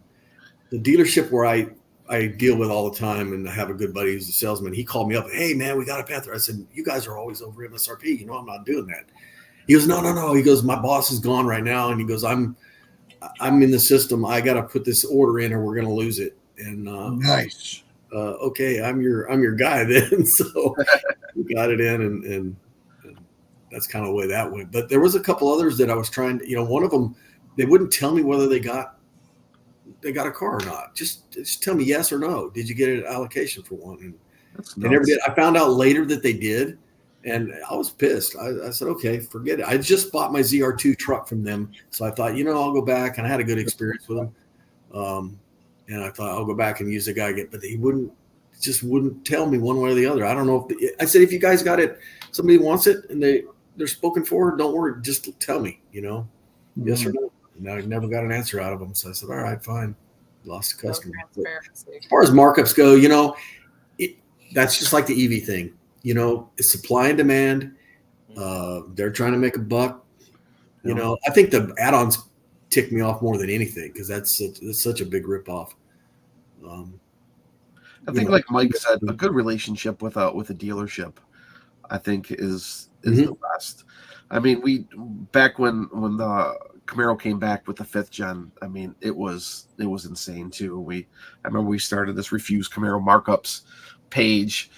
Because so many dealers were the car hadn't even come out yet, and they were like, "Oh, to put your name on a list, we need $1,500," and it was just like, it was stupid. Luckily, where I live, the dealership I use is a huge volume Chevrolet dealership, so they never mark anything up, and they're just like, we're 4 miles down the road from the GM Tech Center, and we have all the business we can possibly deal with. So there's no reason for us to mark anything up. And they're a great family dealership too. So whenever I go to them, they're just like, just give me your name, I'll put you on a list, and if whatever you need, it comes in, you can have it. But it's I think finding a good relationship with a dealership. Yeah, is really. They got any allocation, Chris? Well, when my wife picked up her new Colorado, they were delivering 2 Panthers that day. That's awesome. Oh, I missed it by like 20 minutes. If you want to give them a plug and just, listen, we always want to promote good dealers, right? Yeah, Sarah Whalen Chevrolet in Sterling Heights, Michigan. They're the #1 volume discount Chevrolet dealer in the country. Mike, what about who's your go-to? Well, Parkway Chevrolet in Tomball, but the one that's like never MSRP or over MSRP is Classic in Grapevine, Texas. Eric Hall, one of the #1 dealerships in the whole world. When the ZR2s after COVID and that time, I was really wanting the ZR2, and they were marked up everywhere. And I called Eric, and Eric says, "No, we never mark up. We don't." So I ordered one. I special ordered one up there with him, and then before it came, I actually got one here. So, and got my supplier pricing on it. So I went ahead and canceled that one. But yeah, they sold it in a couple of days anyway. They were going pretty fast at that time. I was surprised to see some of the comments I got. So my guy at the dealer called me the other day, and he's like, "Hey, Chris, just to let you know, we just got a 2SS convertible collector's edition the guy he didn't want it anymore. Do you know anybody who wants it? And I was like, well, I'm sure I could find one pretty quick for you. Let me post it on this Facebook group. And man, the comments on it were like, who would pay that for a sticker package? And good luck trying to find someone who's gonna want this Camaro. And it's like, guys, do you know what this car is? And there was like, I can't stand that. I can't stand that. Like when people say it's a paint and They don't get it. it's so I paid less for my Camaro, for my ZL1 that they wanted for that convertible, just an SS. And it's like, I guys, guess this is what it is. I get the philosophy of it's just a sticker package, and I probably caught myself saying it a few times too. But I think it's more of, I think anything this year on a 2024 is going to hold some value because it's the last year. I know real quickly, and then before I get to Andrew, so we did that black V6, and then I got to go over and do that white V6, and I never made it before it went into the showroom because it's already snowing here. And it was $12,000. Now one's a coupe and one's convertible, but the 24 was $12,000 more than that black coupe because it was the 24.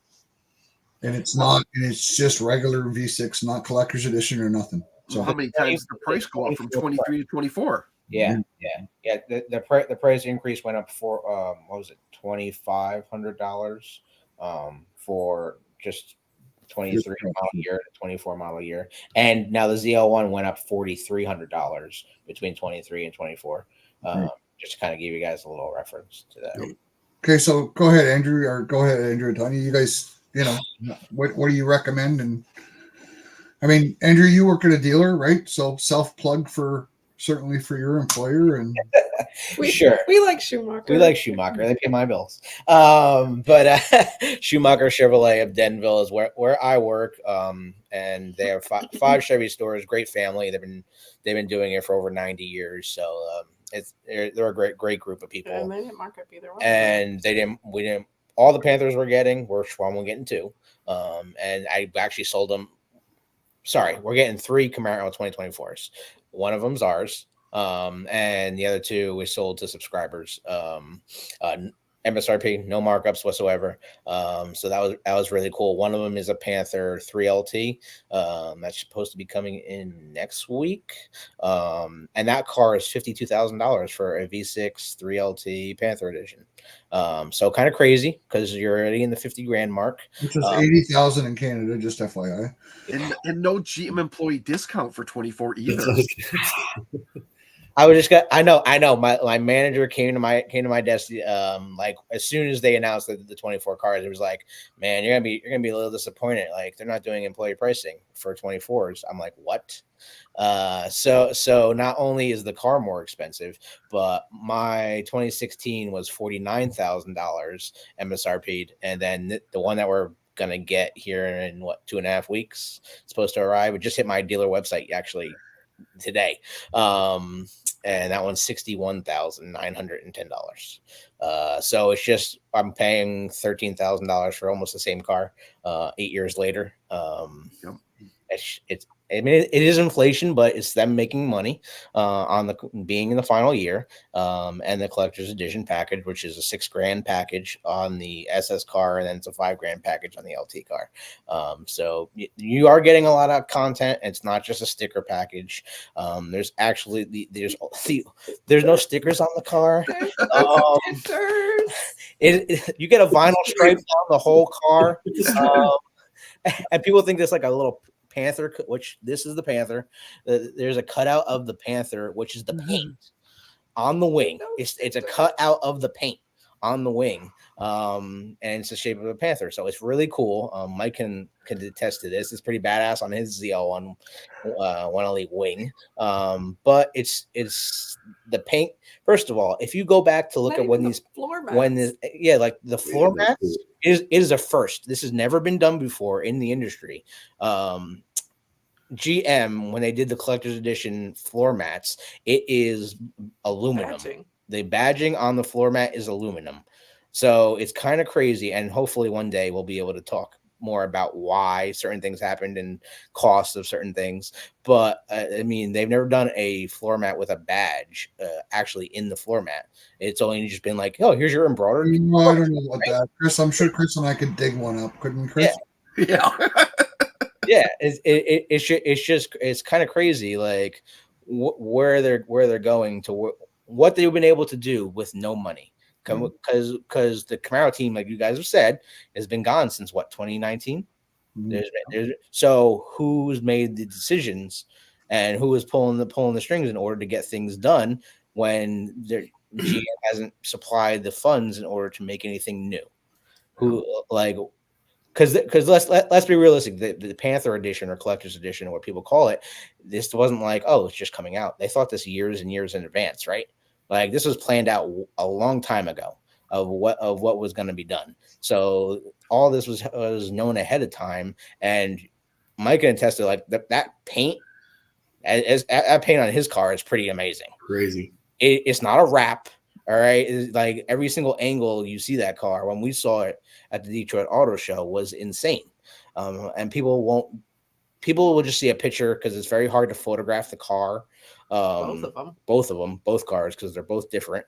The lighting, depending on the angle of where you see on each body panel, will look completely different. Or what kind of lighting? Yeah. Fluorescent lighting, natural lighting. It's lighting. just the car looks different at every angle. Did you get your watch yet, Mike? No, they said about 60 days for the watch. So actually, I'm wearing the same model watch. I love the watch. It's a Shinola watch. I've had it for, it's like my daily, and it's actually $1,000 watch. It's not a, part of.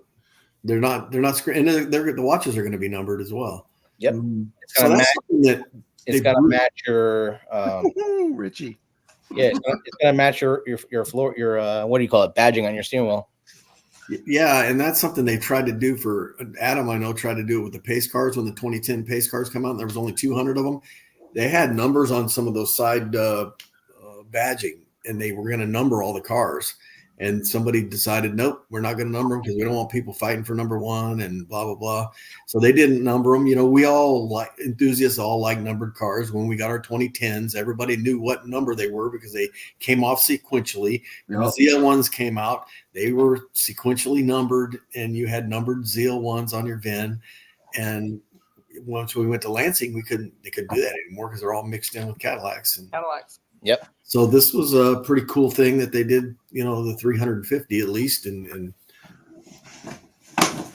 make it a little. One of the hardest things for me answering our viewers, going back to the dealership stuff, is you want them to have a good relationship with their dealership. I mean, obviously, because, you guys all just attested to that, but it is so hard to convince Billy Bob in North Overshoe, Arkansas, that has been buying his trucks and his farm vehicles and all that stuff from this diehard Chevy dealership that he's been going to since he was knee-high to a grasshopper.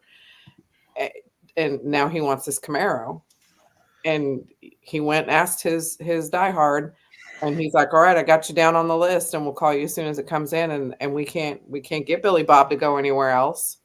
And we're trying to convince Billy Bob, look, I mean, I know you love your dealership, and I know that they've been real good to you with all of your trucks and tractors and stuff, but you're not going to get a Camaro from him. And he doesn't know he doesn't even know he's not going to get it for you. And he's going to do his damnedest to get it for you. He's not being evil, but we're here to tell you, if you wait until December 7th for him to tell you he's not going to get that Camaro for you, you done shit out of luck. We're trying to tell you, you've got to go into the city, whatever closest one it is to you. May it be Texas, may it be LA, who knows? But you're going to have to go to a bigger place and you're going to have to try other places. And for some people, that's not easy because they've trusted that dealership for their whole lifetime. Their dad trusted that dealership for his whole lifetime. Their granddaddy trusted that dealership for their whole lifetime. And you're telling them they have to go somewhere else? That has been the hardest thing for us because they're like, no, they've never done us dirty and we're on the list. They're going to get it. No, baby, they're not going to get it. Allocations closed last month. Yeah. Like, And that's please that's the believe problem. me when we tell you. That's the problem. Good dealerships and good relationships like that will explain the allocation process and explain how that works, and not just putting somebody on the list. Oh yeah, I put your thing in. But that's the problem. I've heard from so many people. These dealerships don't have allocations. But they're like, oh, but I'm on the list. I'm in the system. I think That's we've all great. seen it, right? That's great. People have commented on certainly on ours and the Camaro Cave, the same thing, right? Like, I got my name on the list and I've been waiting months. Just because your name's on a list doesn't mean you're getting a car. And it's just that's what it comes down to. And until GM accepts your order, you're not getting a car. And if you've already if your order's still there, 1100 status, the worst number ever. Yeah, we sat at that status forever, and for us it was crazy because everybody was like, "Well, you guys will get a car, blah blah blah blah blah. We go wherever you want. You're in the system. You know where to go." Right, but he'll lose his damn job if we get it from another dealership. So and that's what people don't realize. If we couldn't get the car from his dealership, we couldn't go somewhere else. I wasn't going to go somewhere else to get a car and lose my job. So then we would miss out. I mean, I guess we could have put it in my name and went somewhere, but they're still going to figure out all of a sudden he shows up with a Panther Camaro. Andrew, where'd you get that? Bought it. Somebody else will, but you know, certainly I know that we've done our best, and I know you guys have done your best to try and explain the process. And I, put up our links for 2,000 miles across the country to say, okay, you know what, and it's frustrating, right? In an age of visibility, I mean, we have more visibility today than we ever did, and that could be a hindrance. It can also be a help. I mean, back in the day when you dealt with your local dealer, it was more of a local relationship, like Mike said, and you kind of had an angle that way, right? Where now there's potentially 1,000 people looking at the same car online, right? So, but if you want it, you got to drive sometimes.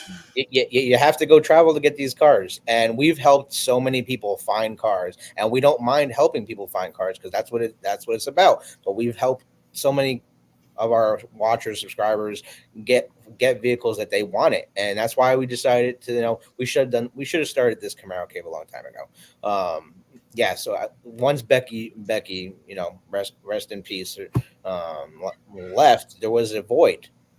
Nobody had that kind of access to try to help customers find cars. So that's what, when the final year was coming out, when we started this page, we were saying we're going to help people, and we're going to finally help people find cars. And so, I mean, if anyone wants help finding a car, I will help you find a car.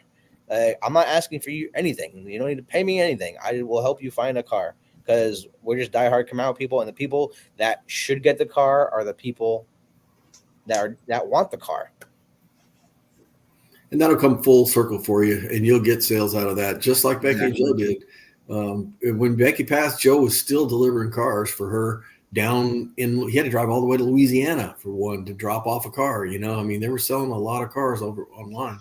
And for me too, she would drop it to a dealership near me, and I would always pick that dealership that I hated the worst because I didn't want to go down and mess up a relationship with my favorite dealer. And she'd drop it off there at that dealer, and they'd have to do a courtesy delivery, and it was great. Let's do it. What's up, Jim? Thanks for joining us. It's okay. Yeah, special shout out to Jim Rage LT1.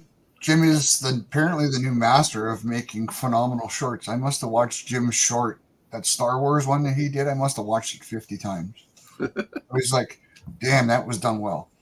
So, Jeffrey says I waited, what do we got here? Waited 2.5 months on 1100 status before I decided to find one on my own. Was able to get one in transit. Well,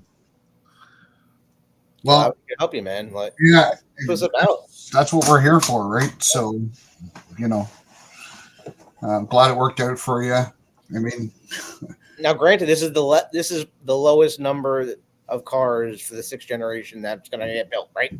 So there was a 6-month time frame of them building cars, and it got pushed ahead of time because the lack of parts. Let's just be real. The parts are running out, and they don't have enough of them for certain cars. That's why they got pushed to December, because originally the car was going to get built until almost February, and they pushed it ahead 2 months. And I was going to say earlier too, it's possible the car may even get pushed till January if the parts aren't all available for these final runs in December. Yeah, that's good to know. I think that's kind of what I meant to get to when I asked that question, is what does the next month look like, right? So because there's a guy on one of the forums, I think on Facebook, and he I think he works for a dealership in Lansing. He goes out and he takes pictures all the time of what the lot looks like. I see that guy. We all smiled simultaneously. Yeah. We all know these pictures. Like, I know that guy. He posts a lot of pictures. He does. I know. We can't wait for his pictures to come out. We're like, where's ours? Where's ours? Where's ours? Do you see ours? Is ours in there? I know. So many people have asked me, Chris, can you just run up to the Lansing? Well, I live about an hour and a half away from Lansing first. And then the way it's all gated and all that, you know, they've had some security issues over there too now. So there's been extra security going over there. And as there should be. People were breaking in, stealing cars. Exactly. I don't want to go over there with a camera and I've already been trespassed from Popeyes. I don't want to get trespassed from That was so funny. Oh gosh. This guy had to have sent a drone up because he got some really good pictures. I don't know how he did it. Pictures. But... like how the hell that didn't get shot out of the sky? I have no clue. We have I'm just trying to find it quick. So I got some really good shots of the I was going to try to share it with you guys from 2009 when they started building the 5th gen. And if you watch our CCFG history video, it's in there. But, you know, it's just, I think the yellow ones probably stand out the best because they were banana yellow and they kind of popped in the parking lot with amongst everything else, right? So I remember those pictures. Yep. But like, I mean, we're able to track our car. Our car just got built on the 20th, and it literally shipped on the 22nd, which is crazy. Like, I don't know why it's so fast for our car, but it is sitting in New Boston, Michigan. Okay. Yep. At the rail yard. At the rail yard. There's a rail yard right there. Yeah. Yeah. Waiting to get shipped. So it says our car should be here. The December 14th is our date. So we're looking forward to it. We even know where it stopped for breakfast. Yeah, it did stop. Did you turn your OnStar on and they're tracking it? So that's how the GM can track all their vehicles is through OnStar. So OnStar is, even though it's not activated, it is activated. Yeah. And that's how they're able to track all their vehicles and where they are and where they're sitting on the lots and stuff. That's what Becky would do for me, and I would track it all the way down the rail. Oh Yep. yeah. Yeah, she turned on OnStar. Now it would eat up your time, your free time for OnStar. Yep. And you get the friends and family package for like $1.99, and you can watch your car come down the rail. And now it's like $20. It's well worth it. Yeah. I mean, everything's going up. It's just the times, right? My sales guy was sending me screenshots of where it's at. And my truck was out in the middle of the Gulf of Mexico one time. They showed me, hey, well, there's a truck. It's coming from Mexico. They put him on a boat, and it was right in the middle of the Gulf of Mexico. So it's crazy. We had Texas and Maryland. Oh, that's awesome, Jeff. We had a Equinox built in Mexico. Was sitting 23 Equinox. First of all, we've been on 24s for many months, and we just got a 23 in this month. It was the worst car that my technician has ever seen under the hood because of all the dust. It's been sitting in Mexico for months, just sitting there waiting to get shipped. Yeah. So anybody living in there? GM, I mean, I'm sure there was, but there's been GM is in the process of building their own rail system. I don't know if anyone knows about that because they want to try to bypass the local rails to get the vehicles to dealers quicker. So, oh, bless you. Bless you. So Jeff's got one sitting in Maryland. What kind of car are you waiting on, Jeff? 27th and 30th. Yeah, that's coming quick. That's right here, like next week. Yeah, a couple days. Awesome. Do you have an ETA on yours, Andrew? Between the 14th and 17th of next month. My ETA was the 29th, and I've already got it. It came quick. So and that's the thing too, right? Ours So was earlier too. They pad that probably a little bit. GM, I mean, it's changed so many times. They used to give you an exact date, and they would only give you an exact date. And then now they've been giving like a date range, and then it came to like date months. So like we have Colorado's are the worst. I don't know why it just takes so long with Colorado, but they'll give us a date frame of December to like November to You January. Play nice. I'm like, well, which one is it? They're giving us like a 2 to 3 month range. We got save our DHL under the hood. Yep. Somebody beat somebody to a 1 LA. You guys play nice. Are you the guy that just beat me? 2 SS 1 LA. Yeah, there is a lot of That's good. So once all the cars are built, GM's gonna drop how many cars were built, right? GM will let people know how many cars of each trim level and all that jazz have been built for the final year. So I know a lot of people are like trying to like do their own counting, and we've had some of our subscribers would be like, I've been making a whole Excel file of all these cars you're telling us about. And I'm like, all right, well, I mean, GM's gonna tell you all these things soon.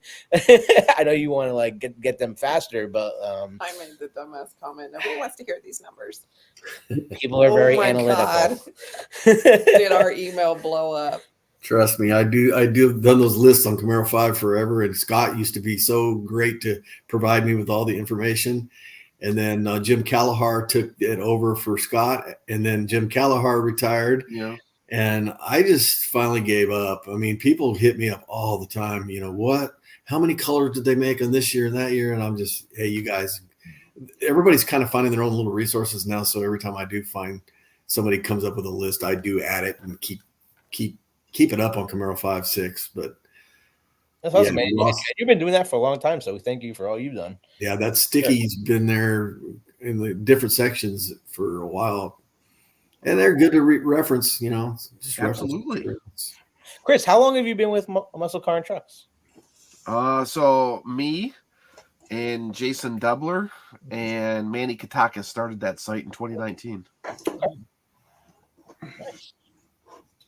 So I'm just going to show you this, guy. I was asking Scott on Andrew's on Camaro Cave about brake-in oil, and I'm just going to show you this quick. So when this come out, you guys see that? You guys see that picture? Okay. Yep. Oh, that's pretty cool. This was 2009, and it was 2009. And we probably, so why I asked Scott was because we probably burnt about 230 seconds of rubber off those back tires. And when we were done, the last guy that got out of it, the thing smoked for about 30 seconds. We thought we blew the motor in it. It was like, and then somebody said, no, it's fine. It's brake-in oil. So that's why I asked Scott about the brake-in oil on the 5th gens, because we thought for sure we blew that motor, but as it turned out, we didn't. And that was, I remember you asking that question because we did a video. I did a video of a guy's car that he brought into service, 2024 Riptide Blue 1LE SS 1LE, and he just put 5,000 miles on the car and brought. What was it, 5,000? 5,000 miles on the car and brought it in for service. And for an oil change, it might text like, I don't know why this car is here. But the guy wants to do an oil change. So old school guys did with 1,500K. We did an oil change. Like he's putting his hands like, look how clean this oil is, and it's like the oil is just going through his hand, and it's like it's still clean. So like the full synthetic oil, like you can draw it out to like 8,000 miles on an oil change if you really want to. But you get your first one free, so yeah, is what it is. But oil changes are getting more expensive. Let's be real. Yeah, they are. I mean, a Camaro oil change is $130, and that's just that's at my store, at least I know.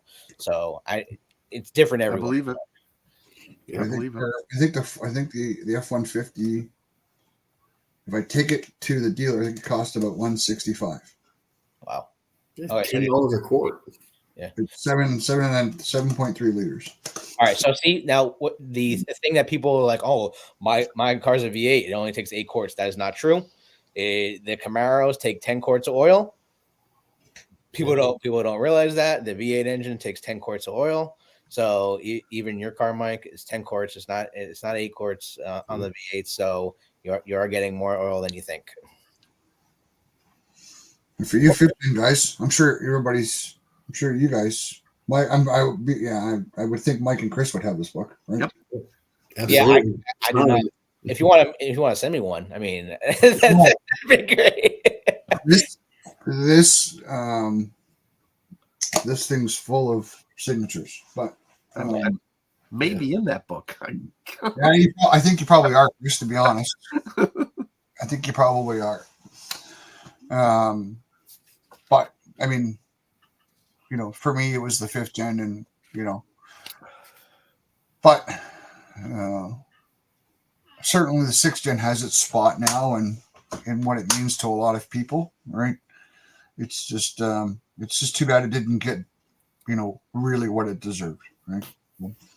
Well, and that's crazy too, because if people would just drive the car, I think that is the biggest misconception with the 6th generation car. People that had 5th gen cars just didn't want to drive the 6th gen. And there was no incentive to drive the 6th gen. Like I think you said that before.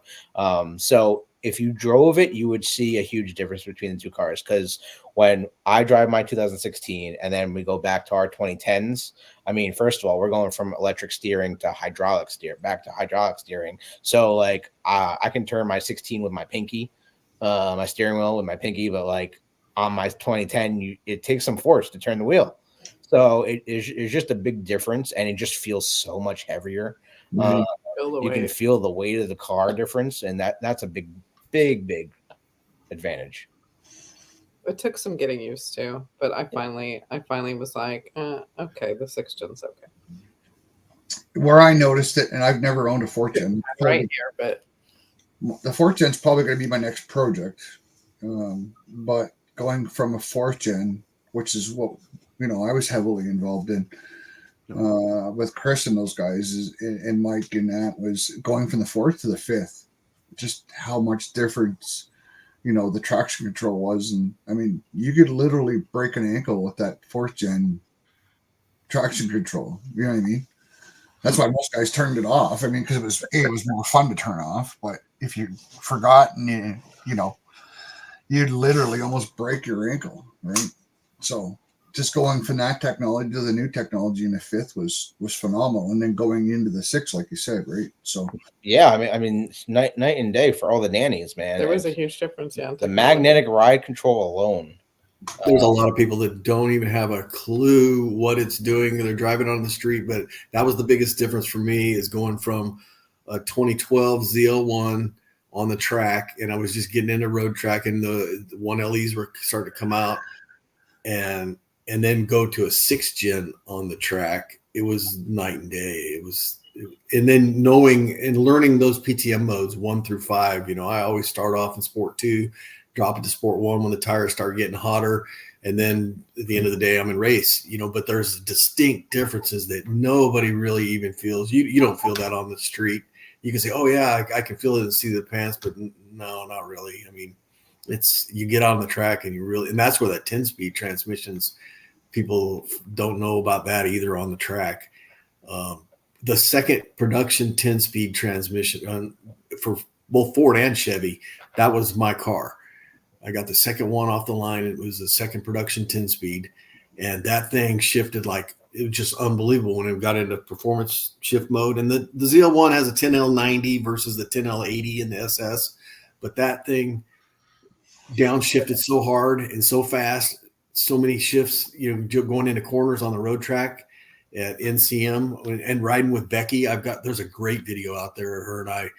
She gave me I was passenger with her, and our conversation is really, it's one of these, it's just a classic video. I love that thing. But listening to her car shift, it's people, yeah, they all want the manual. And I kept my car because I love the manual on the road track, just because of the skill part of it. You got to know when when to shift, when to break, and all that. But it's it's overlooked. A lot of that 6th gen stuff's overlooked until you get on the track. And a lot of people don't even know where to find that stuff. Like there's so many pages in your infotainment center in front of you that people don't even realize that are there. Yeah.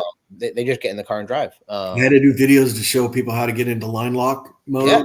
And what's the other one? To adjust your the launch control. People don't even know about the launch control in the vehicles. Yep. I can guarantee you, everybody says, they just say turn it off. Turn it off when you go to the track.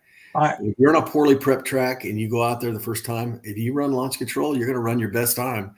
And then as you practice, turn it off. I had forgotten all about it. I was watching Anthony, Anthony was supposed to be with us again tonight, but sent his regards. He's on an airplane, but I had forgotten about the tire pressure temperature. Mm-hmm. When I was watching Anthony's video, I forgot all about it. I'm like, you just kind of forget, right? So, yeah. No, it's a big deal. And even the modes, every mode is different. People will say they're not, but like I always drove, if I was driving in the rain, I always put my car in snow and ice mode, and people don't realize what it does. Not only is it changing your throttle response, your steering response, it's changing your suspension as well. And it does play a big difference in how much throttle is going to your engine. Yep. Well, but be honest, it looks better in angry mode. Especially, yeah, but I mean, it's going through puddles. I'm not trying to spin out my car either. Especially if you got the adrenaline red interior. I mean, it just kind of complements it nicely. Yeah, James got the car, that LT1, man. That was a great move by GM. Yeah, pull that one out. Yeah. So guys, we're 10:27. I'm going to give you each a 30-second plug to tell us what's going on and what we should be looking for. Guys, if you just got here, you missed a pretty awesome 2 hours. I'm going to say the first 20 minutes was due to some technical difficulties on my part. But if you watch tomorrow morning, you're going to watch me throw my desktop out the side window. So it'll be entertaining. But so I'm on a backup laptop. But thanks for joining us. Make sure you subscribe to the channel. We're on our journey to 1,000. Congrats to Andrew, by the way, and Tanya for making 1,000. Yeah, we got to help you get there, bro. We're getting close. We're getting close, and I certainly never expected to get here this quickly. If I probably hadn't taken 5 months off, I probably could be better. But we're not monetizing anytime soon. It's just a goal that I wanted to get to, and certainly grateful to everybody who's supported the channel and listened to me babble a couple times a week. So we won't keep the guys all night, but I want to give each of you 30 seconds to tell everybody what's going on. All the links for the description for everybody here, including Matt and Anthony, who are not here, and Mike and Joe are a part of Camaro Fest, so their links in there. But everybody's links are in the description, so make sure you go and subscribe to the channels if you're not, which I highly doubt that you're not, because that's why we have these guys here. But we'll start with Chris. Go ahead, Chris. What do you got? So nothing much. I mean, for the Camaro show, we produced our last Camaro show 2 years ago or 3 years ago. Just focusing on muscle cars and trucks now, which is all anything that has to do with performance or trucks. So we're just very sad to see the outgoing Camaro. This last month or so is going to be pretty sad. So. You never know. There might be a last Camaro show come back up again. And bring it back. There might be a revival. Me and Jason may put out another episode. So dude, you should do that. That'd be awesome. Yeah. Nice. Mike, you got a big event coming up that I keep trying to make it to every year, and we certainly do our best to support you guys. Well, we locked all the Canadians out one year during COVID. Nobody could come, but we do have a big group from Oshawa that make it. And Yeah, the buzz is out there now. It's really, we're getting a lot of hits on the website right now. I think this is going to be a big one with all the Panther cars, and Camaro's going away, but all of these events that are going on around the country, I mean, we just keep supporting them and keep, it doesn't matter if it's Camaro Fest or Superfest or one of the other. You just hit them up in your local areas and go to these events because, we're all the friendships are all still there, and that's what we've met. We got people, they don't have Camaros anymore, but they still come because we made such deep friendships among everybody. And so, yeah, Camaro Fest the first weekend of August. And I don't want to interrupt you, Mike, but I think it's an important key to put in there for us Fbody guys, us old dinosaurs. Like, I'm older than Chris, but this is not just a Camaro event. This is a Camaro and Firebird. Is that as well, right, Mike? Yeah, everything. Yeah, absolutely. In fact, we've got the supercar reunion folks that have joined up with us on a half day on Friday, and those cars are unbelievable. You've got the Yankos and the old Chevelles, but they're not car show. They're car show quality, but they're race cars, and they come out and race them, and it's amazing to see those cars as well. So they've kind of joined up. It's kind of been a good little marriage there. Any car with a C, Camaro, Cadillac, Corvette, you name it. And if you're new to Camaro, and you can find this book, because I think it's still out there, but this, it's got everything in it. It does. Right? Camaro on the Camaro side. And so if you're new to Camaro, it's, some good history on the car and what you're part of now. So, Andrew, go ahead. Guys, go ahead. Sorry.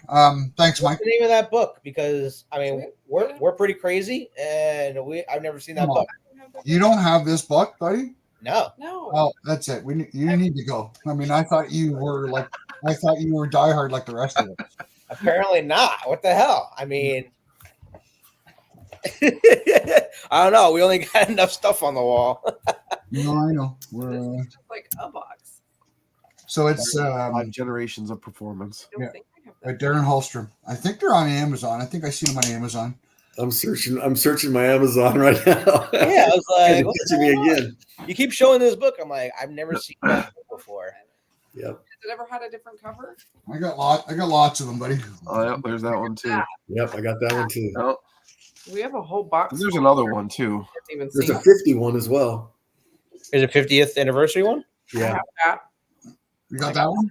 No. Oh yeah. We have a whole box of stuff he hasn't even seen. That's true. You know what? This is a little apartment. You guys are a little young, but Jay and Mike and I would remember the sliding books when we were kids when they used to do this. Oh, yes! That's cool. Oh my god, That is cool. The pop-ups. Yeah. Oh. So this is the complete book of Camaro, every model since '67, and it's GM authorized. Wow. Yeah, Scott Settle might have wrote the forward in the 50 book. So yeah, that's. And if you're a big GM guy, you have one of these. This is kind of everything back to the beginning. So. Wow. Oh, I'm a little behind, guys. But so go ahead, guys. Sorry. That's all right. Well, Tony, you can do it. I think I talked enough. We already kind of plugged it. I mean, we're here for you guys. So if you have a car and Well, I hope to see all of you guys at Camaro Fest. Yeah, well, we're gonna be at Camaro Fest. We plan on bringing our Panther. We're hope. If you put it in the car show, I promise I will climb all over it. Yeah, I don't know if Mike's will still have us doing some judging, of course. But we do plan on bringing our Panther. Maybe we'll bring a couple more of our cars. It's kind of in the works, but we do plan on being there, trying to make it pretty big for you guys. Looks like it's going to be a great turnout. Everybody I've talked to that has been there in the past says they're coming this year because they want to make it a really big success. And outdo previous years, so it's going to be a big turnout, and we're going to be filming it there. We're planning on doing a lot of film there. So if you guys want to be on our channel or anybody's channel, we could certainly do that for you. We created the Camaro Cave for enthusiasts, to keep the brand alive even though the car is going away. So We're never home now. we're really not. We're on the move all the time, and we're trying as hard as possible to bring Sneaking you up on dealerships, We're going going- out and interviewing. I work at a owners. dealership. I've been at too many dealerships. Okay. I mean, we are willing to travel to subscribers' houses, states. I mean, we were just in Pennsylvania. We drove 6 hours to see Scott. So Virginia. we're just in Virginia. We saw a panther. We just decided to stop at a dealership. They had a panther there. So that was really cool. 6 dealerships. Yeah. It's just insane what we've been doing and trying to bring you guys the content. So we do appreciate, Mark and Mike and Chris being here as well. I mean, they started it. We're just trying to get up to their level, Well, it's about time that the younger folks kind of pick up the candle, because us old guys are they're getting tired, right? So it's a lot. I mean, No, it is a lot. Really, it is. And It's like another full-time job. 100%. I didn't Oh my realize God. how much it was gonna be, but like this is we eat and You're sleep welcome, this. Jay. Thanks for joining us and hanging out. It's kind of crazy. I'm like, babe, did you answer the comments? Did you answer the emails? Like what? Like it's nonstop, and it's pretty crazy. Most people yell at their significant, like, put the toilet seat down. No, not us. I'm like, you need to answer a comment today. Like, get off my, Like, off did you? my back. Did you answer the emails? Like, do your thing. Get off mine. It really is a lot to take on, and people don't realize it when they're doing it. But we appreciate you guys, of all you guys have done in the past, and we're just trying to catch up. That's really what it is. I don't think you need to catch up, buddy. You're right there with us. So we just, we need to pass the mantle to somebody else, right? I'm glad there's so many avenues of communication nowadays. When I started doing this in 1993, I was the first. There was nobody else. And I was doing it through email, and I was doing it on links, which became the World Wide Web back then. So it's wonderful with social media and YouTube and all that stuff now. It's way and more. Vito's following in your footsteps. I love it. What's that? And Vito, he's following you in your footsteps. Yeah, he's doing good, man. I love seeing his videos. He is. Yeah, it was tough back then trying to get everybody, get an event kind of publicized, and so you kind of had to deal with word of mouth and have your friends help you, and but you guys are there. I mean, you're not catching up, you're there, and it's you're the guys that we need to pass the mantle to say, hey, and not that we're going anywhere. I mean, but we ain't getting any younger. no, we're not. No, we're not. Andrew, I've been to New Jersey one time back in 1997 when they did a magazine article on me for GM High Tech Performance magazine. I got to New Jersey.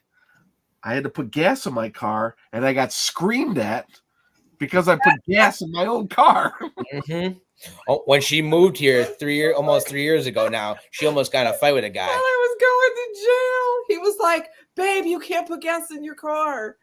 I'm like, this dude's touching my car. He can't touch my car. And he's like, oh my God, I'm so sorry, dude. I'm so sorry. She's not from here. She's from Oklahoma. Like, baby, get back in your car. And I'm like, no, get back in your car. I'll take care of it. She was gonna fight the dude. I was. I've never heard of such a thing. Yeah, a lot of people complain about it. And it's definitely nice in the winter.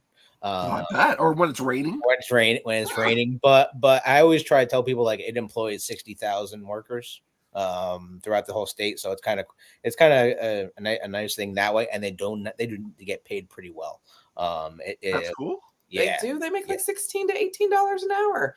And if you find your favorite gas station when the Camaros pull up, they'll let you do it. They come out there and they stand and act like they're doing it and let you do it, so that the cameras think they're doing it. It's all about networking and relationships, like us. I mean, the car is one thing, but the car brought us all together. So that's at the end of the day what it was all about. And I know all you guys, and all of our closest friends are, and we met each other because of the car. I mean, I lived in New Jersey, she lived in Oklahoma, and she lived in Kansas, and the Camaro was just the way we came together. And Crazy, yeah. Well, didn't there used to be? It was. I remember when there used to be a part of Oregon too that you couldn't pump your own gas, and then when they changed it, all the memes and the videos of people not knowing how to put the handle in, and it was like upside down, and oh my god! And you can always tell when you're at the gas station behind somebody who's from Jersey when you're not in Jersey, like the border states, because they just sit in their car waiting for somebody to come out and pump the gas. I've done that before. And you're like, you just like knock on the window, bro, you have to pump your own gas. You're not in Jersey. They did away with full serve gas stations here in Detroit, probably in the early 90s. It's been a long time. Yeah, probably up here too. Yeah, it was probably in that. Yeah, we had them in Cali too. It's crazy. Wow. Back in the 80s, you could pull up to the pump, and those were the only pumps that never had anybody at them either. Crazy. I think how many of us had our first job working at gas stations. I know I did. I mean, one of my early jobs was working at a Sunoco, right? So crazy how times have changed. Yeah, it really is. I mean, even Costco pays their employees really well to be at the gas station. So, well, at least in New Jersey, because I know other Costco's. And the crazy thing is the gas price here, even with them full servicing everybody, is less than it is in most states. Yeah, I pay it. Well, I drove past one, it was $2.99 today. Yeah, I just saw our gas started to drop now. It's like $2.97 here. Yeah, for premium. No. Regular. No, that's our premium price. 87. Yeah, no, the Camaros are all like hibernating right now. We don't. There's no. No, the Jeep doesn't get premium. Moss man, thanks for joining us, buddy. So before I let you guys go, if you guys want to chat for a minute in the background, I do have to get off, but I do have a couple minutes for you guys. I just want to take a selfless plug here and just what am I doing here? I'm showing you guys our revamped merch site. Nice. That I have so much going on, it's crazy. Like it's just, so I don't know if you guys can see that, but make sure you check. There we go. All right. So there's all kinds of goodies in there as well, and so guys, thanks for staying with us. I didn't, I promised these guys that it would only be an hour or thereabouts, because I think the last time we were on, I think poor Chris was going to shoot me after 3 hours. Nah, we had fun. Oh, we absolutely had a blast, same as we did tonight, right? But absolutely. I get everybody's got stuff to do, and you know what's kind of crazy though, like because I never thought I never thought that I would be doing this. So like we enjoy doing the lives, and like our lives are always like 2 to 3 hours, and like people stay on. I can't believe like people will take their time and watch it, but like we try to bring informative information. Yeah. 10 times fast. Yeah. English is my first language. He does numbers. I do words. That's true. I do numbers. She does letters. But yeah, it's kind of crazy where we are now to where we were. So we appreciate you guys, and we look forward to seeing you guys at the shows. I don't do a lot of lives. I plan to. I have big inspirations to do lives. I do have a few invites out, but I don't typically do a lot of lives. My wife has a YouTube channel as well, and very successful. Selfish plug for her. Dozen Cats Wellness, Thoreau. What does she do? She does a wellness and Thoreau channel, right? So, and they do 2 and 3 hour lives, and yeah, people stay with them. They could have 20. They're very successful.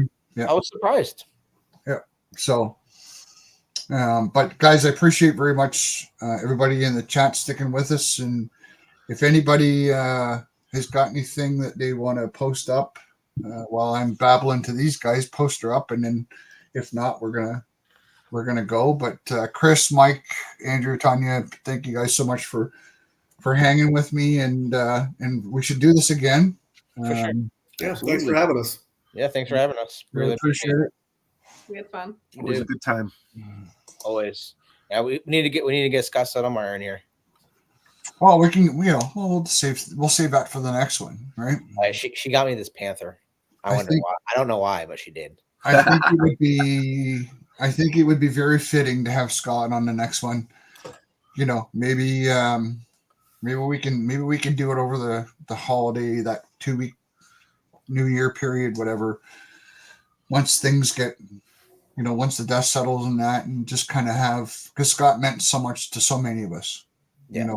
And that's why we really wanted to we wanted to do something in person instead of even though it was worth the drive going there and spending time with him, just because he has so much to offer still, and people need to realize what he did, and GM needs to realize that maybe there's something still there, and people need to watch his life, because he dedicated his entire life. He did. Yeah, 40 years. He was married. GM was his wife, and that's what he did. And people don't understand it. But that man bled for that company, and we almost lost him. And we need to put him on the internet so that people know what he was all about. And that's why we wanted to go there and do a live with him and do videos with him so he can tell his story. Well, certainly. I mean, I'm jealous of you guys, because you guys get Scott all the time, or at least it appears that way up here. I met Scott with our sister Camaro Club up here in Ontario, and the marketing guy for Canada, let me say, is not helpful. We'll just say not helpful at the time. Okay, and everything that is his name Trevor? No, it's not. And Trevor's just about as helpful as this guy is, probably even worse. And that's putting it politely. And I don't owe anything to GM. My GM days died when Scott retired. Okay. Everything that this group has is because of Scott, because the marketing guy up here wouldn't give me the time of day. I guess because he thought that the other Camaro Club was more important or whatever. I don't care. Everything I have is because of Scott. The opportunities, the connections, meeting guys like Chris, meeting guys like Mike, that was all instituted because of Scott. And plus all the GM people, right? Al and all those other people, Cheryl, all those other people, right? Having those fleet test cars, that was all Scott. There was one year where GM Canada stepped up for us, but I believe Scott had a lot to do with that. So it's, what? I don't think anybody realizes the importance of what Scott made on this hobby if you don't know him. Well, all these friendships he cultivated that. Yeah. And all these friendships have come from that. I mean, really, really close. My best friends in the world are Camaro peeps. It's been a good run here, and we're still doing it, whether the car is being built or not. So, yep. So certainly for us, I mean, when the 2010 come out and that, and not just us. I mean, we did that big auto show, that big thing at the Canadian Auto Show with our sister Camaro Club, and it was both of us that pulled it off. But the GM would have us come down and kind of work with the customers and explain the car, and because we knew it. I mean, we were, guys like Chris and myself and that, I wasn't as fortunate as Chris was, but we had the kind of the inside scoop on I mean, we knew the cars without, the marketing guys would have to look at a cheat sheet and go, okay, this car's got this, and this, where, we could rhyme it off the back of our head because we studied it, right? Like it was God. Especially the 4th gen days. Yeah. So those were exciting times. So hey Chris, do you have a program to put this together again if you wanted to do one? Absolutely. Okay. Absolutely. Cool. Okay, guys. Well, if you guys want to hang out in a minute in the back, and we'll plot and scheme. But other than that, I think we're going to end this live. And I want to thank everybody for staying with us, and make sure that if you're not subscribed to Muscle Car and Truck and Camaro Fest, Camaro Fest is more on Facebook, but make sure you get down and see their event. Phenomenal event. We're a big supporter of it, and I keep trying one day to get down there. But all the same, you know what? It's a huge Camaro event where it's open to Camaro and Firebirds. And last, certainly but not least, is make sure that if you've lived in a cardboard box and haven't heard of the Camaro Cave, make sure you click on all the links in the description. Guys, thanks so much for staying with us, and really appreciate all the feedback and the interaction in the comments. So we will see you soon. I got a pile of stuff going on, and so it won't be long. But thanks, guys, for joining us. Guys, I'll see you in the back. Night, everyone.